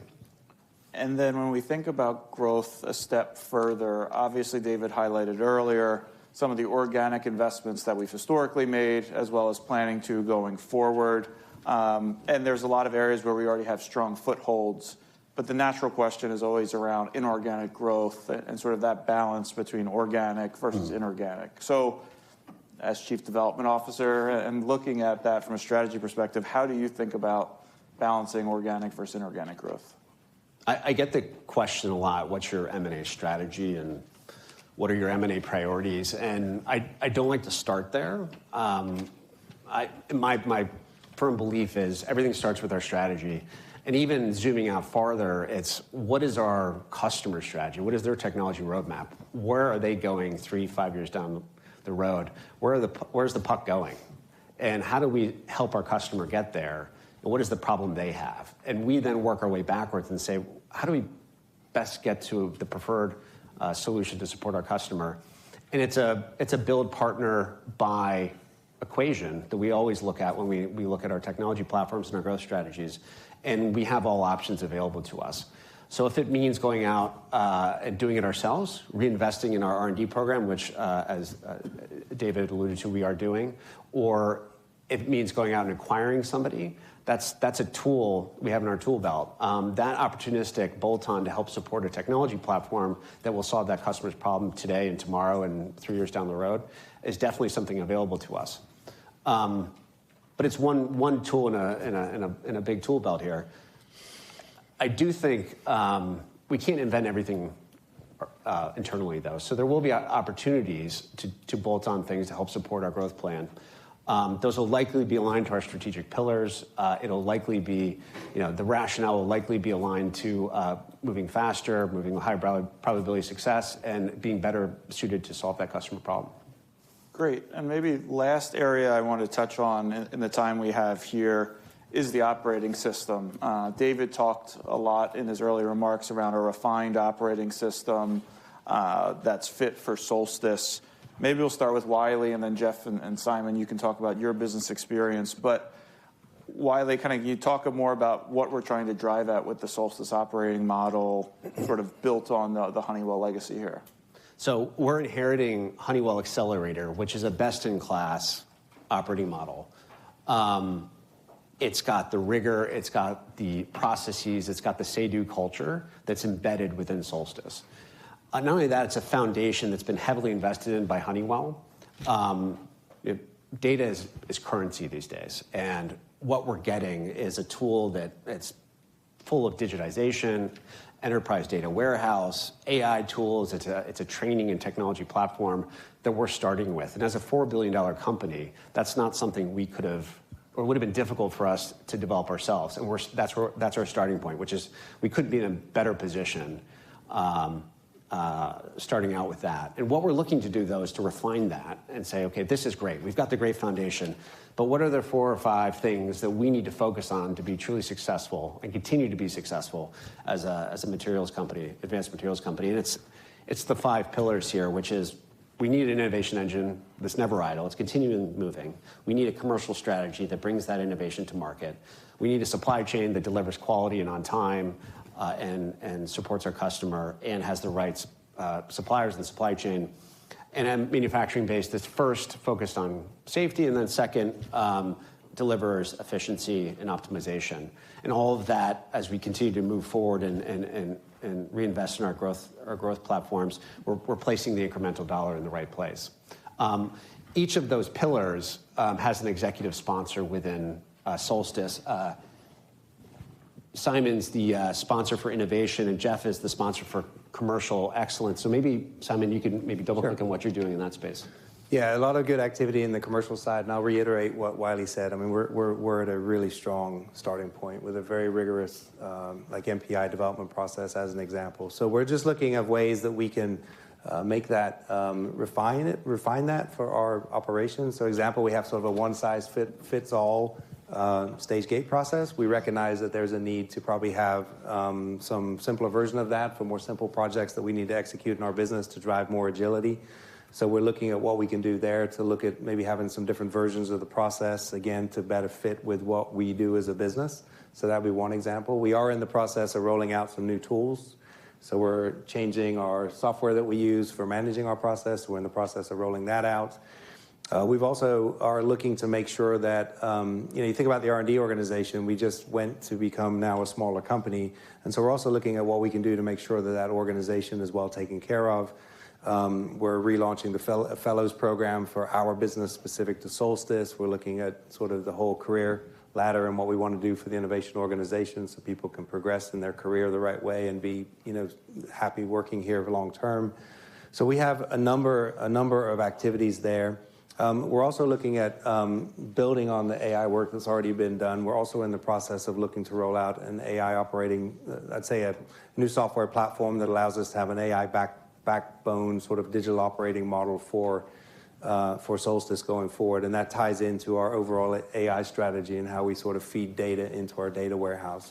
So we're also in the process of doing that as well. And then the other part that sort of connects with the commercial side, and Wiley is also involved with this as well, is we're also going through and looking at sort of our strategic marketing organization and how we're set up in the new company to make sure we have the right capabilities in all the domains and segments that we want to focus on, because we all view that that's a very critical skill set in the organization, and that's a critical part of the organization where new ideas come from voice of the customer studies, customer interactions, and really understanding the market and where we need to take our long-term innovation projects so we know where to skate to in the future. So there's a lot happening there, but again, it's all building on a very strong foundation and just adding to that the things that we think we need to do in order to have the right setup for us going forward. And with that. Yeah, so Simon talked a little bit about strategy and where we're going there. I think that's foundational as we talk about commercial excellence and growth. It's really, as we think about it, segmentation and making sure that we have the right segmentation. What are the verticals? Where are the areas that we're going to play? And being very thoughtful and specific and directional in terms of how we go after what we're doing that. And so that's an area, like Simon said, where we're continuing to build, starting from a phenomenal space and looking to really build on top of that. From there, as we think about this, you go from market segmentation and vertical segmentation, then you really get into the customer segmentation and thinking about what does the customer need, how do we serve the customer to really make sure that we're addressing their issues, their problems, and that then allows us to go ahead and really solve for growth as we're thinking about it. As an example, as we segment the customers, it really leads you to a go-to-market strategy. You're going to go direct, or you're going to go through a channel. And this is a great example of where Honeywell, as Wiley was talking about, really built out some phenomenal resources and tools in terms of a channel program, really solved for some other businesses that are heavy channel users, and we get to inherit that. And so we've gone through the process, we've built out the channel program. We think that really gives us an opportunity to be differentiated in some of the ways that we go to market. Now, we talked a lot about linkages between our two businesses, and as we look at overall growth, I think an area where we really want to continue to grow in is how do we take the really good things that are happening across both of our businesses and get them out across the business to all the salespeople in a very efficient and effective way. And so as we think about really instilling that growth culture, that hunting mentality, account planning, building that within our entire sales organization, something that we really are looking to build on and grow and develop further. And so, those are areas that we're really thinking about and leaning into is what will make us an even better company as we're coming out and getting going here. So this slide, the 5 pillars, it really sort of captures what we're focused on. What it doesn't capture is the interconnection points between the pillars. What we're very intentional about is these are not independent pillars that sort of, they operate on their own. There's multiple connection points between each of them. For example, innovation in commercial, we are intentional about making sure that commercial team works day to day with the innovation team. So we're pulling that customer intimacy back into the R&D facility, back into the lab to make sure we're innovating to solve that customer problem. And maybe the vice versa is we're forceful, we're purposeful about making sure our commercial teams, our sales teams are spending the right amount of time with our R&D team so they understand where the technology is going, so they have the right tools to go and have the right conversation with the customer. In each of these domains, there's all of those multiple interaction points to make sure to ensure this entire system operates, as one cohesive unit. Great, and maybe lastly, I think we have a couple minutes here, but a little bit on a lighter note, all 3 of you gentlemen have been Honeywell employees for a lot longer than I have. What are you most excited about here, now being able to spin out and stand on our own 2 feet and operate as our own company? Maybe we'll start with Wiley and Sure. Pass it back. I've been with Honeywell for 13 years now, and it's an exceptional company to be a part of. But you're one of many, and you're competing for capital, you're competing for resources.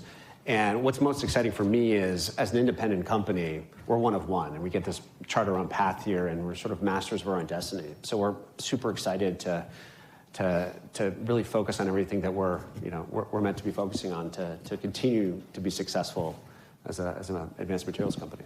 Yeah, I think that's really resonates with me as we think about the ability to really own our destiny on where we're going, right? And thinking about where do we need to go to really be successful? What are the capital? What are all the levers that we have within our disposal, right? In terms of M&A, organic investments, and so forth. And I think that really allows us to grow and reach the full potential that we have.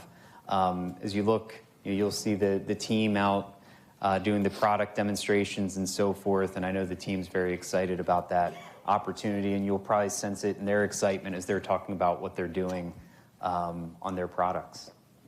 Yeah, and just building on that, I mean, for me, it's all about the team and the people, right? So I'm just thrilled. There's a lot of excitement in the organization, as you can imagine. And I'm just excited to see the lift in this business and this company and everybody in the organization realizing their full potential. We've also brought on quite a few people as part of the separation process because we had to build back a lot of corporate functions that Honeywell was doing. So there's several hundred new folks that have joined. Really impressive backgrounds, a lot of talented people that have come in the organization, and just seeing that existing organization and the new organization gelling and seeing that whole organization just sort of lift itself up. I can't wait to see all of that. I'm super excited for that, so can't wait. I guess I'd add, as one of those people who joined the organization recently, only 2.5 months, I think getting to learn and understand the growth opportunity here at Solstice, the asset quality that we have, really made it an easy decision for me to leave my seat on the sales side and jump all in here on the Solstice story. So I'll let these gentlemen go. I could ask them questions all day, but I know everybody wants to hear from our CFO and financial guidance and have you guys ask questions. So we'll stop there. Thank you very much.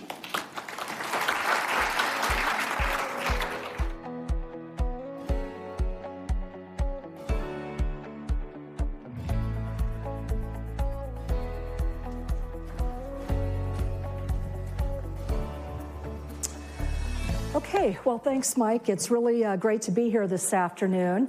Let me share a little bit about myself. My name is Tina Pierce, and I'm the CFO for Solstice Advanced Materials. I've had the privilege to work for Honeywell for over 25 years. The last 8 years, I've served in a number of operational roles as CFO for 3 out of 4 of the reported segments within Honeywell. During that time, I served as the CFO for Performance Materials and Technologies. This business was one of 4 businesses in that portfolio.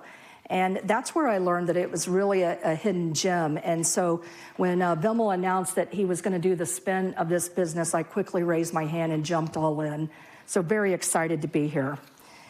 So let's start with, we're starting with an extremely strong foundation in this business.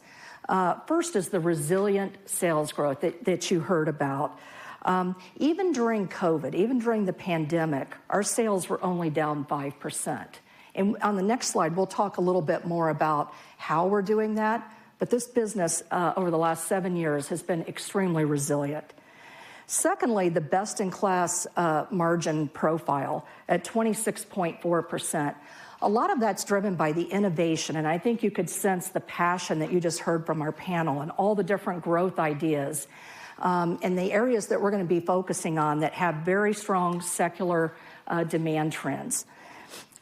Third, we're starting with a very strong balance sheet, only 1.5 times net leverage. This is going to give us a lot of optionality as we move forward, a very clean balance sheet. Strong cash conversion. I have to say, from the time that I've been CFO for 3 out of 4 segments in Honeywell, cash generation is a real passion of mine.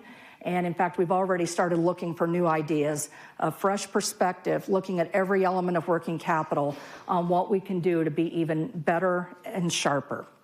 And then finally, David mentioned a little bit about the compelling ROIC at 21.5%. And that is really ingrained in this business in terms of that very disciplined way that we look at the business.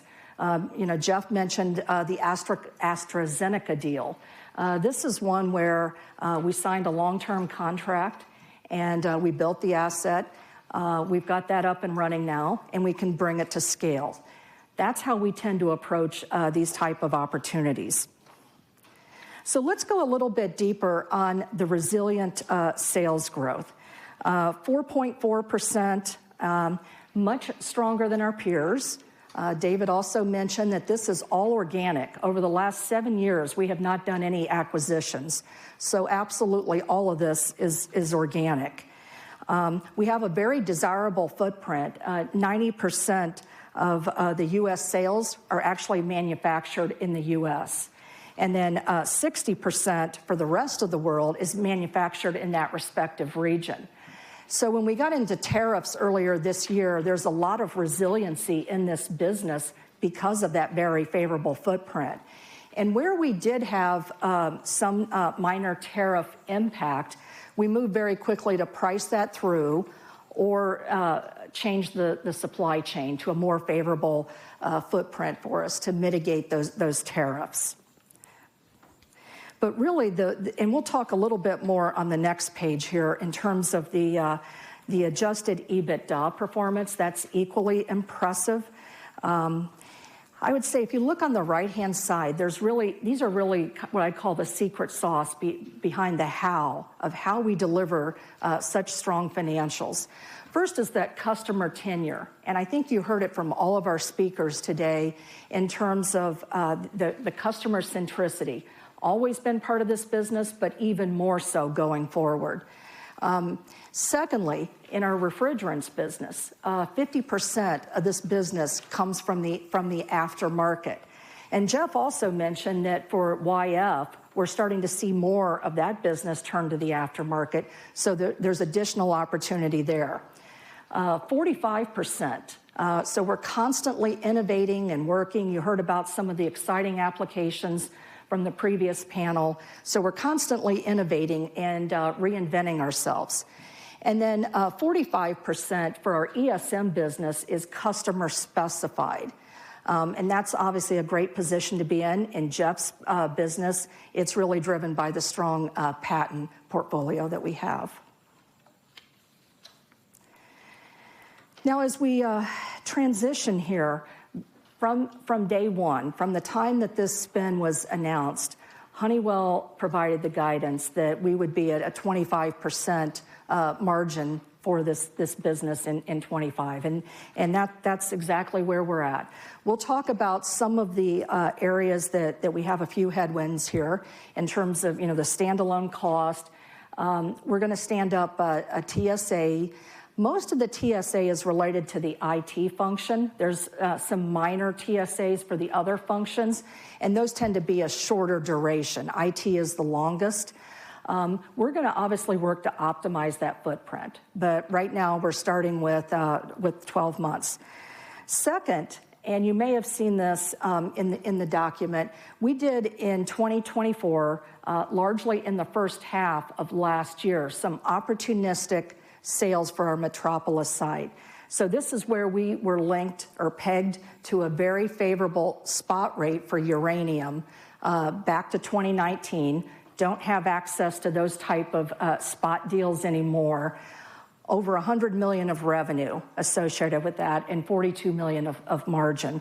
So that was truly a one-time item. And we have that called out in the appendix. I believe it's page 66, where you can see what the pro forma adjustment is for that particular item. And then finally, some really transitory items. In terms of this spin, the approach has been to stand Solstice up as a standalone company within Honeywell, effective August 1st. So we've had the opportunity to run for a couple months here to make sure that we're truly ready for the spin. As we were doing that and completing the balance sheet carve out and all of that, there are some transitory items. Those obviously will not be repeating. Now, as we turn our attention to the long-term guidance, one is, as I mentioned, is really optimizing the TSA. We'll be on that for 12 months roughly, but how, given the scale of Solstice, how can we come up with more of a fit for purpose, a more cost-efficient model? Secondly, the panel discussed our new operating model. We're starting from a position of strength with everything that we've learned from Honeywell, absolutely fabulous experience there. But how do we hone that in for Solstice? And a lot of focus on the innovation that we spoke about, the customer segmentation, so many different areas that we're going to focus to make the customer number one. And then finally, and we did provide some examples on this, a lot of focus on where we can debottleneck. These tend to be lower risk projects, high return, where we can do these projects very quickly to unleash some capacity. And we provided some examples in the deck for you. So just to recap here, we're still at the 25% adjusted EBITDA for 2025. We're starting with a very strong balance sheet, 1.5 times net leverage. We just finished the debt raise a couple of weeks ago, and it went extremely well. We were oversubscribed. Pricing was very favorable. We have $1 billion on the Term Loan B, $1 billion on the bond or the senior notes. So overall, we're starting with a great position from a liquidity standpoint. Now let's change gears here and discuss capital expenditures. So if I could go back in time here, during the pandemic, like a lot of companies, there was a scale back on some of the capital spend. And over the last couple of years, you'll see on the lower part of that stacked bar, we have been spending extra money on the maintenance part of CapEx. So the lower bar is maintenance. The upper part of that stacked bar is growth. By the end of this year, we're expecting to go more back to industry type of averages after we've done that catch-up post-pandemic. You can see in 2025, this year, that's where some of the CapEx programs, we talked about Spokane, what we're working to do in terms of the sputtering targets, AI, that $200 million investment. We've already launched into that particular investment. As we mentioned, we're going to be having the groundbreaking ceremony here very, very soon. We expect in the near term that we will have, as we see all these growth opportunities, that we will have kind of the similar level of CapEx as what we've seen in 25. By the end of the medium term, we're expecting that to normalize back to mid-single digit, which is what we had prior to 2025. So let's discuss cash conversion as it relates to our growth investment profile. So starting with, as I mentioned, we're spending a little bit more on growth where we see tremendous opportunity. And there is a slight, in the near term here, a slight impact on the cash. And then by the end of the cycle, you'll see that we start to return back to the normal levels of cash conversion.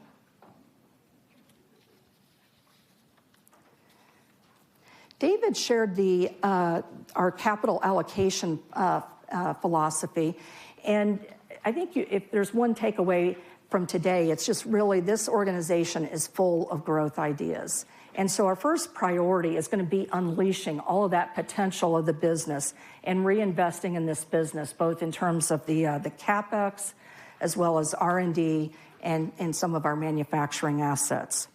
Second, we want to maintain a strong balance sheet as a new standalone company and improve and have a great track record with our debt holders.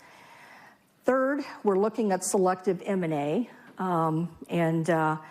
but right now here in the near term, it's going to be focused on all these growth opportunities that you've just heard about. We are planning on a modest dividend. Of course, that will need to be approved by the new board. And then we may do selective buybacks depending on if there's the right opportunity. So what everyone's been waiting for now in terms of the financial guidance. So let's start with 2025. So for sales, we're forecasting $37.50 to $38.50. And if you look at the midpoint of that, that would be, essentially low single digit. I also mentioned that we did have in 24 those $100 million of opportunistic AES sales. So we have some information in the backup in the appendix that will give you more details associated with that. In terms of the adjusted standalone EBITDA, the 25%, as I mentioned, we did have some transitory items this year that we don't expect to reoccur next year, in addition to the AES very favorable sale. And then finally on the CapEx, we're guiding to $365 to $415 on that. Now, as we look medium term, what we see there for the sales is low to mid-single digit. And the way that we're thinking about this is we've just recently launched into a lot of these new growth vectors that you've heard about today. Like Spokane is a perfect example of that. So here that's why we're providing that range. By the end of the medium term, we're expecting that a lot of those programs are finished and we're starting to see the payback from them. Mid-single digits on the EBITDA CAGR, return back to the strong sales or the cash conversion that I spoke about. Here in the near term, it will be a little bit impacted because of these growth CapEx programs. And then finally, maintaining this very disciplined capital deployment. I believe it was Wiley that mentioned the four end markets that we're really approaching. And this business, you've seen the 21.5%, tremendous track record. And we don't want to sacrifice that in any way. So let me just recap here in terms of that, the future for Solstice is really bright. We're starting with a really strong base in this company, really a leading position versus our peers. And we really want to unleash the potential of this business. You've heard a lot of those growth ideas. That's going to be the focus. And we're just really getting started. So really thank you for coming today. And now we'd like to turn it over to Mike and for the Q&A section of the agenda.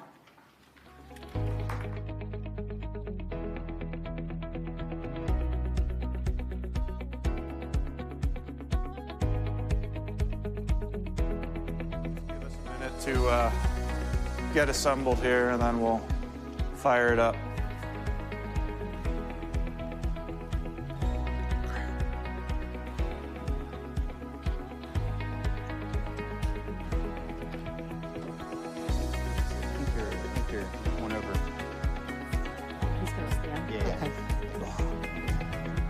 sit in a lot today.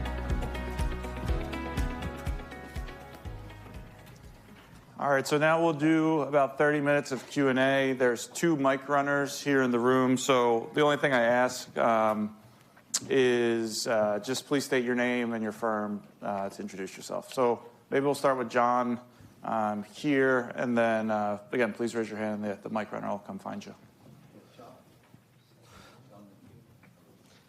Wait, I think you're good now. All right, there we go. John McNulty, BMO. So maybe 2 questions. Of the 4.4% growth that you've seen historically, I guess, can you help us to color in how much of that's been price mix versus volume and how we should be thinking about that going forward? And then in terms of your growth targets going forward, can you speak to, it sounds like a number of your businesses are at least a little bit capacity constrained. I guess, can you help us to think about how that growth trajectory may change through your 3-year outlook as some of the new capacity comes on? Sure, thanks, John. I'll kick off and certainly have the team give some additional color. If you go back historically and look at it's been a combination of volume and price. So if you were to average it out, you could probably, some years 60-40, some years 40-60. So it's a pretty even blend of volume and price. As we look forward, we see being at the inflection point of some of these growth trends. So we do see volume in that medium term growing, maybe a little faster than historical. But that capacity constraint that you mentioned is really important, and that's why that investment in Spokane is so critical. We made some of the investments down in Louisiana and Jeff's business as well, and continue to look at the nuclear business with the backlog we have, and continue to look at debottlenecking opportunities there. Tina, Jeff, Simon, I'm not sure. Yeah, the only thing I would add is a couple things. One is we had a page on the CapEx programs, some 4 or 5 that we highlighted. A lot of that helped fuel some of the growth that you're seeing right now. This business has a very good track record of covering inflation through price overall. And we're going to continue to look for those opportunities where there's the kind of the high return on the debottleneck projects. And then, of course, the large Spokane project that we spoke about.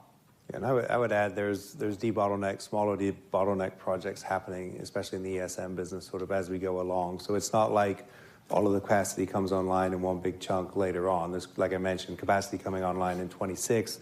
We've had capacity come online this year in our Spectra fiber business. More capacity comes online next year. So we're incrementally bringing the capacity online in addition to some of the bigger projects that we're doing. So we're able to keep up with the growth in the short term as well. Thanks, John. Maybe John back there, and then to David. Thank you, John Roberts, Mizuho. The R&D slide on slide 17, you listed 4 major programs. You talked about 3, but you didn't really talk about battery materials very much. It got a little lip service. It's listed there with the other 3 major areas. Maybe you could talk a little bit about what you're doing. Yeah, John, and that goes a little bit to the EV strategy we have. So Wiley, I don't know if you want to maybe just talk a little bit how we think about it and have Jeff and... Sure, I'll kick it off. So that's one of our cross-platform strategies.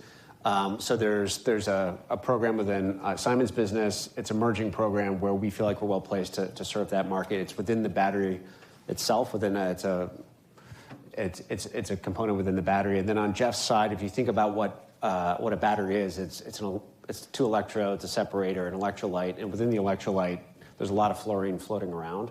And we feel like there's a tremendous innovation space, still unmet customer challenges there that we're very well positioned to attack. And I don't know, Jeff, you want to sort of take them there in terms of where you think that innovation program will go? Yeah, and John, so over the last number of years, we stood up an internal battery lab in Buffalo that is actively working on different formulations for the industry. In particular, areas we're focusing is on additives for voltage, right, which allow to get to higher voltages. And then also on rapid charging, right? So when we think about the challenges that are out there, those are areas where with the current base of electrolytes that are used today, right, getting to a higher voltage and or getting faster charge are areas that are ripe for innovation. Those are areas that we're investing in, filing IP and doing things like that behind that. So early days in that, but I think it's an exciting opportunity for us to continue investing and growing. And with Simon, I think there's more things there along battery as well. Yeah, I mean, we have some projects looking at additive technologies into some of the cathode cells and different things like that to improve performance on some of the coatings technologies. So we have a number of initiatives like that we're also exploring and looking at. Maybe David next, and then go to, yeah.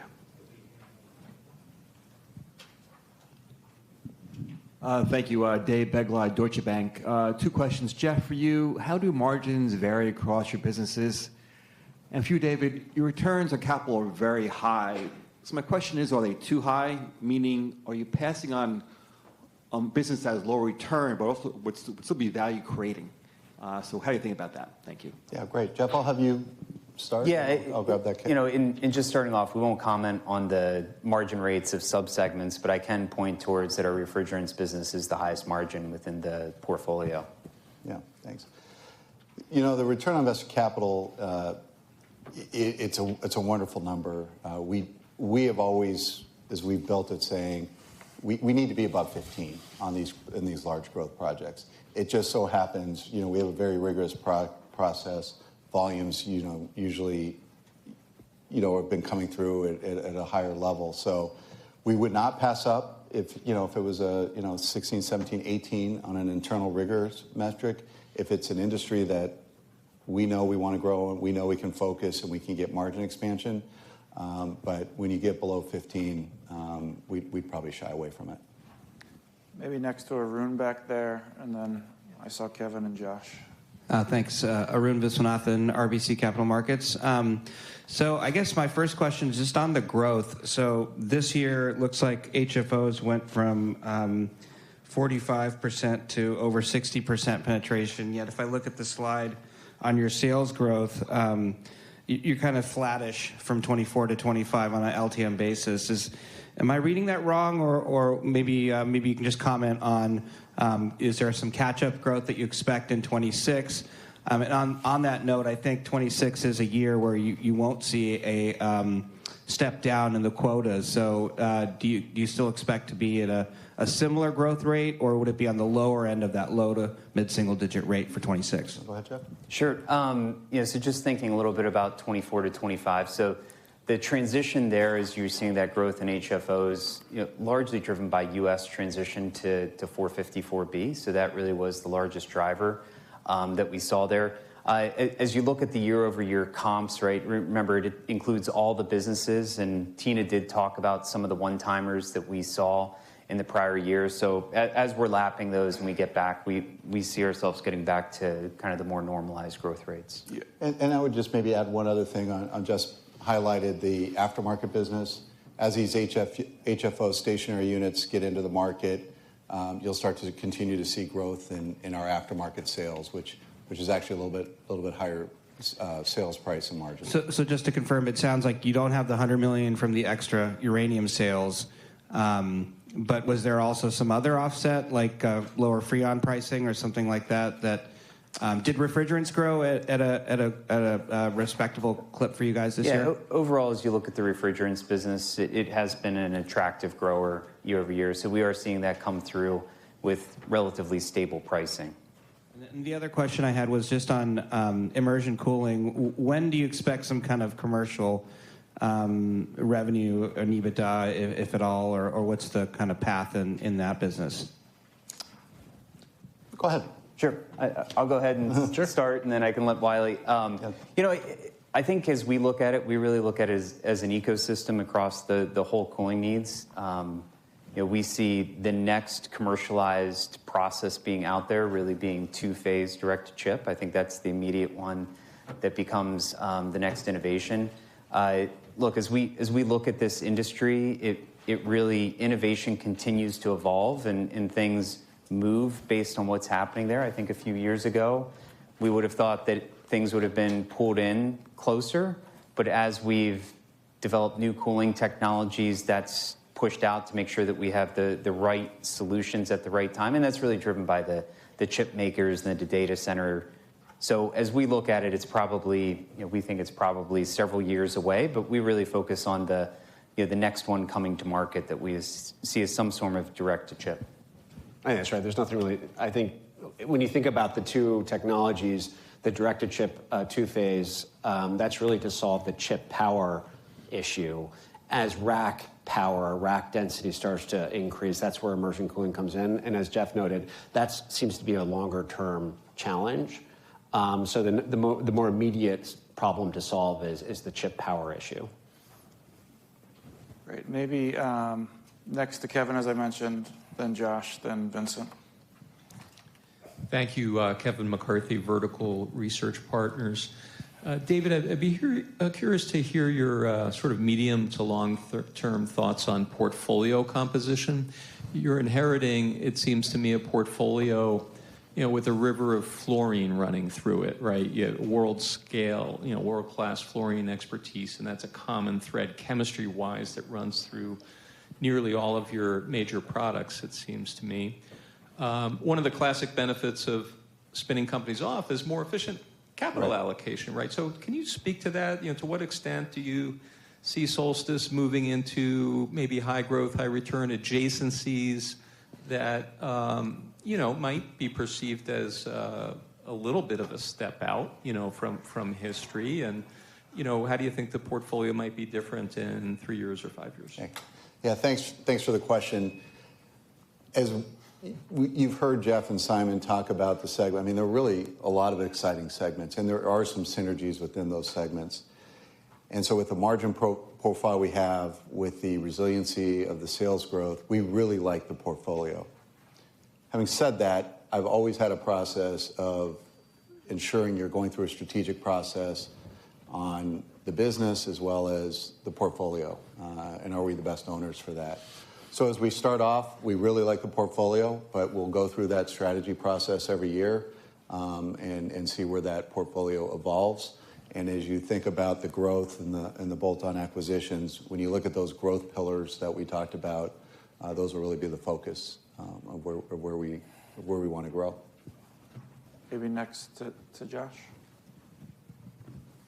and then to Vincent. Thanks, Josh Spector with UBS. 2 questions on EBITDA basis for this year. First, just one of your refrigerants competitors have talked about disruption and maybe that impacting you more than the industry around cylinder supply and manufacturing, maybe availability on the refrigerant side. Can you give your side of that story? Did it impact you materially in 2025, and is that a benefit for 2026 as some of that normalizes? And then second, in your appendix to get to your standalone EBITDA, there's about 95 to 100 million of standalone adjustments.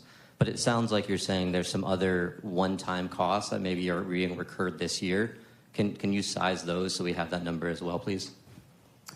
Yeah, sure. Well, Jeff, I mean, I think it would be good to talk about the little bit of the spike we had in the canisters and HFOs, and then Tina can talk about the one-timers. Yeah, it certainly, as we look at this year with the rollout, as 454B came out, there was a lot of demand. Demand did exceed supply across the industry. So there was a lot of catch-up that happened there. You referenced cylinders, really going towards, hey, there was a shortage. As we're now at the end of the season, right? So we're sitting in October and looking forward. We're really pleased to say that I think we've worked through that, right? That capacity has come online as it's needed to come online. And looking forward, we feel like we're in a really good position going forward into 26. So I like, as we're looking through that and what needs to happen, maybe just a few differences that, we've kind of seen as we're thinking about this transition. It was a very rapid transition, meaning that, 454B effectively on January 1st, it was all new units had to be manufactured in that. And there was a lot of need to stock into the channel and so forth. We see as we go through this winter into next spring, really being in a good position to serve customers and so forth. So I don't think there will be an impact similar to what happened this year going forward. Okay, and then in terms of the one-time items, there's a couple things that I mentioned. One was the alternative energy sale, $100 million of revenue, roughly 42 million of income associated with that. That was largely the first half of 2024. Then as we stood up the business in the second half of the year, there's roughly about $30 million of items that we don't expect to recur. Maybe next to Vincent, and then over to Jeff. Thank you. Vincent Andrews from Morgan Stanley. Some of the large HVAC customers last month were speaking about some inventory that's built from them having been a sort of a pull forward in HVAC demand over the last year or so, perhaps ahead of the step down and all the pricing that they were taking. Is that something that's going to impact your volume in the next 2, 3, 4 quarters, or is that something that's sort of been smoothed out in your supply chain? And then I have a second question. Okay, Jeff, maybe talk about from a stationary standpoint and then the aftermarket that ties into that. Yeah, so we've seen continued strong demand within the stationary. As we think specifically about OEMs, what's happening is you look year over year, it hasn't been dramatically different for participation there. Next year, as we're talking about things, I think it'll be relatively stable growth year over year as we look at that. But for us, as we think about the aftermarket, that's where we see, hey, 454B units are being installed. You also have the install base of legacy systems as well that we're still able to serve. So we see that being a resilient part of our portfolio that allows us to have some stability through kind of the peaks and troughs that are happening there. Thank you. If I could just ask, can you give us some sense of what you think the dividend payout ratio is? And is it correct to sort of assume that your goal is to sort of plug the difference between free cash flow and dividend with bolt-ons? Yeah, I'll start. I'll certainly turn it over to Tina. Yes, I think there's a conservative look at how we want to use a percentage of our free cash flow for the dividend, and make sure we have that runway as we want to continue to grow that. And then with what's left over, with the balance sheet that we have, that will determine, how we think about M&A and bolt-on M&As with that. And then I'll certainly have Tina. The only thing I would add is we're thinking starting on the lower end of the kind of the peer set. Thank you. Maybe over to Jeff and then to Duff. Jeff Sikoskis from JP Morgan. When you think about the 1, 2, 3, 4 YF industry over time, I think the composition of matter patents have expired, though in particular countries for mobile applications, there's still patent protection. And I think 1, 2, 3, 4 YF is not used in China in their electric vehicles. So I was wondering if you could comment on, and right now Solstice and Chemours are the two largest players by far. What do you think the industry structure will look like in 2028 or 2030 or 2035? How do you think that will change? Do you think China will adopt this technology? Do you think it will go to a Chinese producer, or will you capture the business? Can you talk about some of those dynamics longer term? Sure. You want to take a stab and I'll just add on? Sure. Yeah, happy to. So first off, let's talk a little bit about the IP portfolio. And look, as we think about it, we think of whenever it's really an IP strategy, right? And it's really thinking about, all right, how do you layer your IP and then how do you ladder your IP out? So when you talk about composition of matter and things like this, we're very thoughtful of going after applications, composition of matter, and a variety of different elements. And we continue to do it even after something comes online. So there's no single date where there's a patent portfolio will continually be irrelevant. It'll continue to go on forward. And there are even certain parts of the 1234 YF that go, even into the 2040s, right? There's a variety of different patents and so forth on different things that go there. So as we look at, you mentioned 28, like we feel very strong about, the patent portfolio for 1234 YF and how it continues through that time period. As you begin to get beyond the 20, well, let me go ahead and stop there and talk a little bit about your question in terms of adoption in China and so forth. So, of course, China is the largest market for automobiles. I think 30 million approximately autos each year.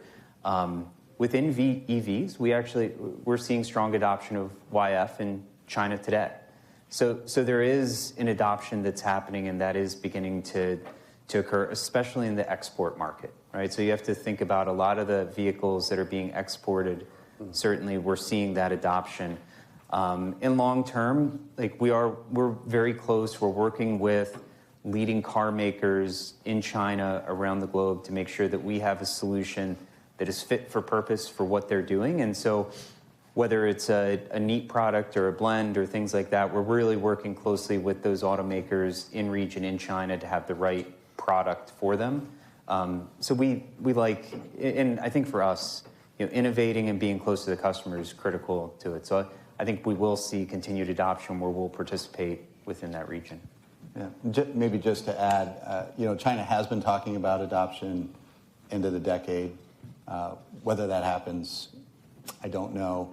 But to Jeff's point, the automotive opportunity in China, we are in it today, and we actually have a very good position as we move forward.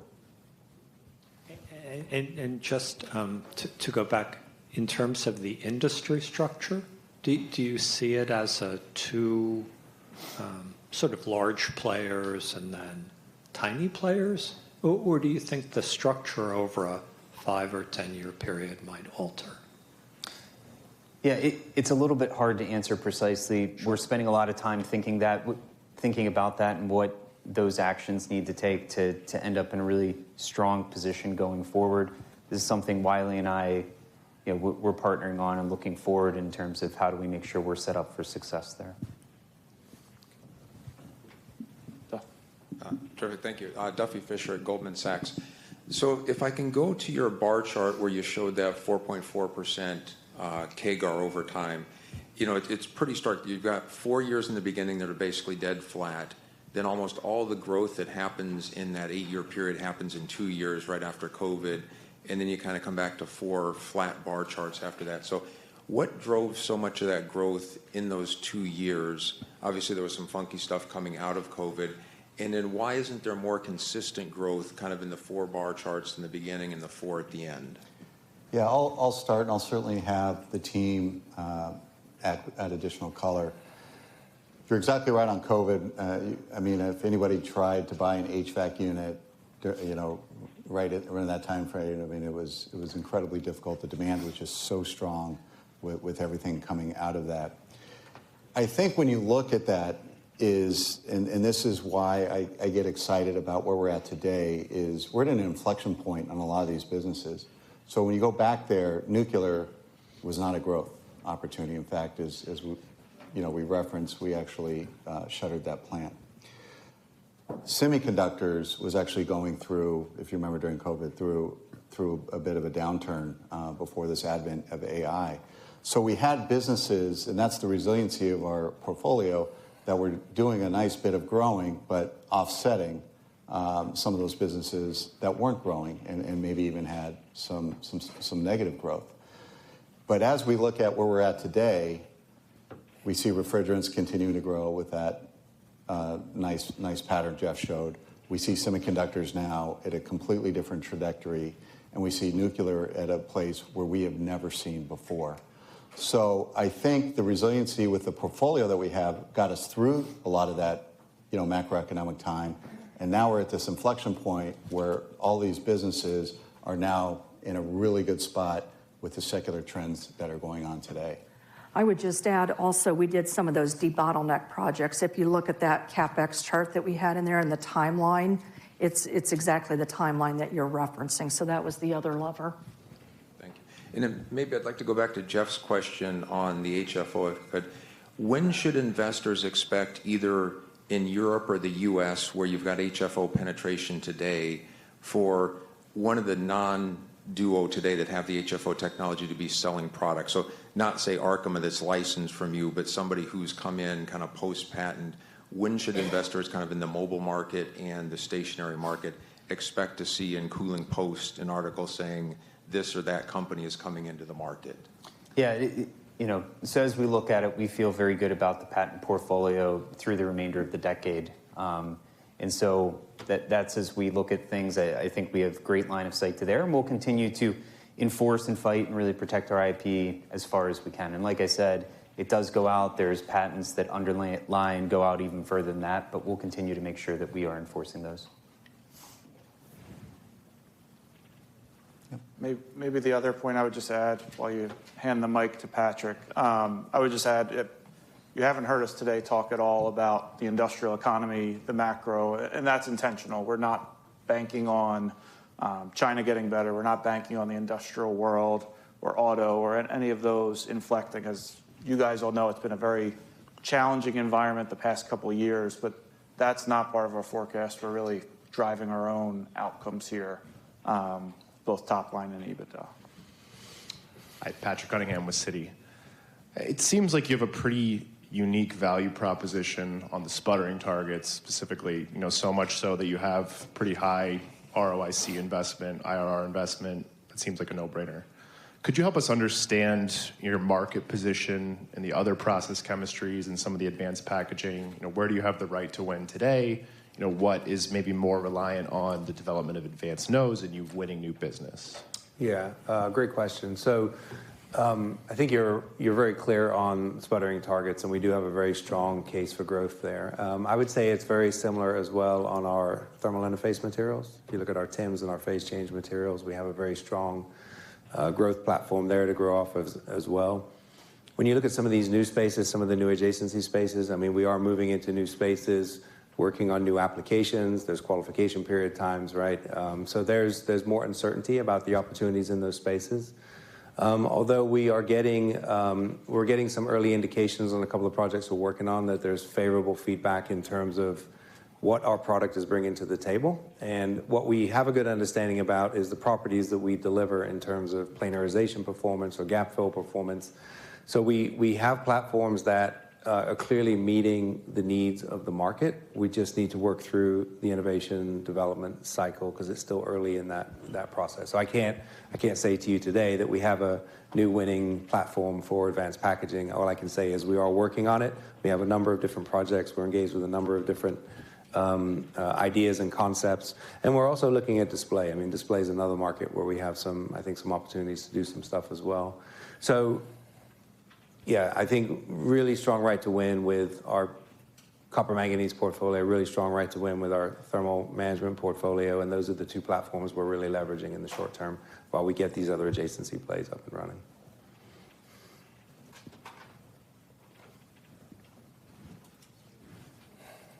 Any last? John, we'll go back to you. Yeah, maybe just one follow-up on the M&A front. So you don't have a lot of experience. You haven't made, in terms of acquisitions, dropped in under Honeywell. You haven't really had a whole lot of experience. So I guess, can you speak to the M&A pipeline and how you think about building up where there's an absence of muscle memory as you kind of look forward, and how should we think about how this may phase through over the next 12 to 18 months? Yeah, John, it's a great question, and it's exactly the work we're doing with Wiley right now. And so, Wiley, maybe you can just talk about how we're thinking about building that pipeline and how we think about M&A. And then the other part of that, too, is making sure when you do them, you have a really solid integration process for success. Sure. So when we think about M&A, as I discussed in our panel, we think about it as a tool on how to deliver our growth across the strategic pillars. So our M&A, our growth aspirations are organized around those strategic pillars. And anything we see as an M&A enabler, an opportunistic bolt-on, will sit within those pillars. So we have an active pipeline discussion across each of those strategic pillars that we're working on.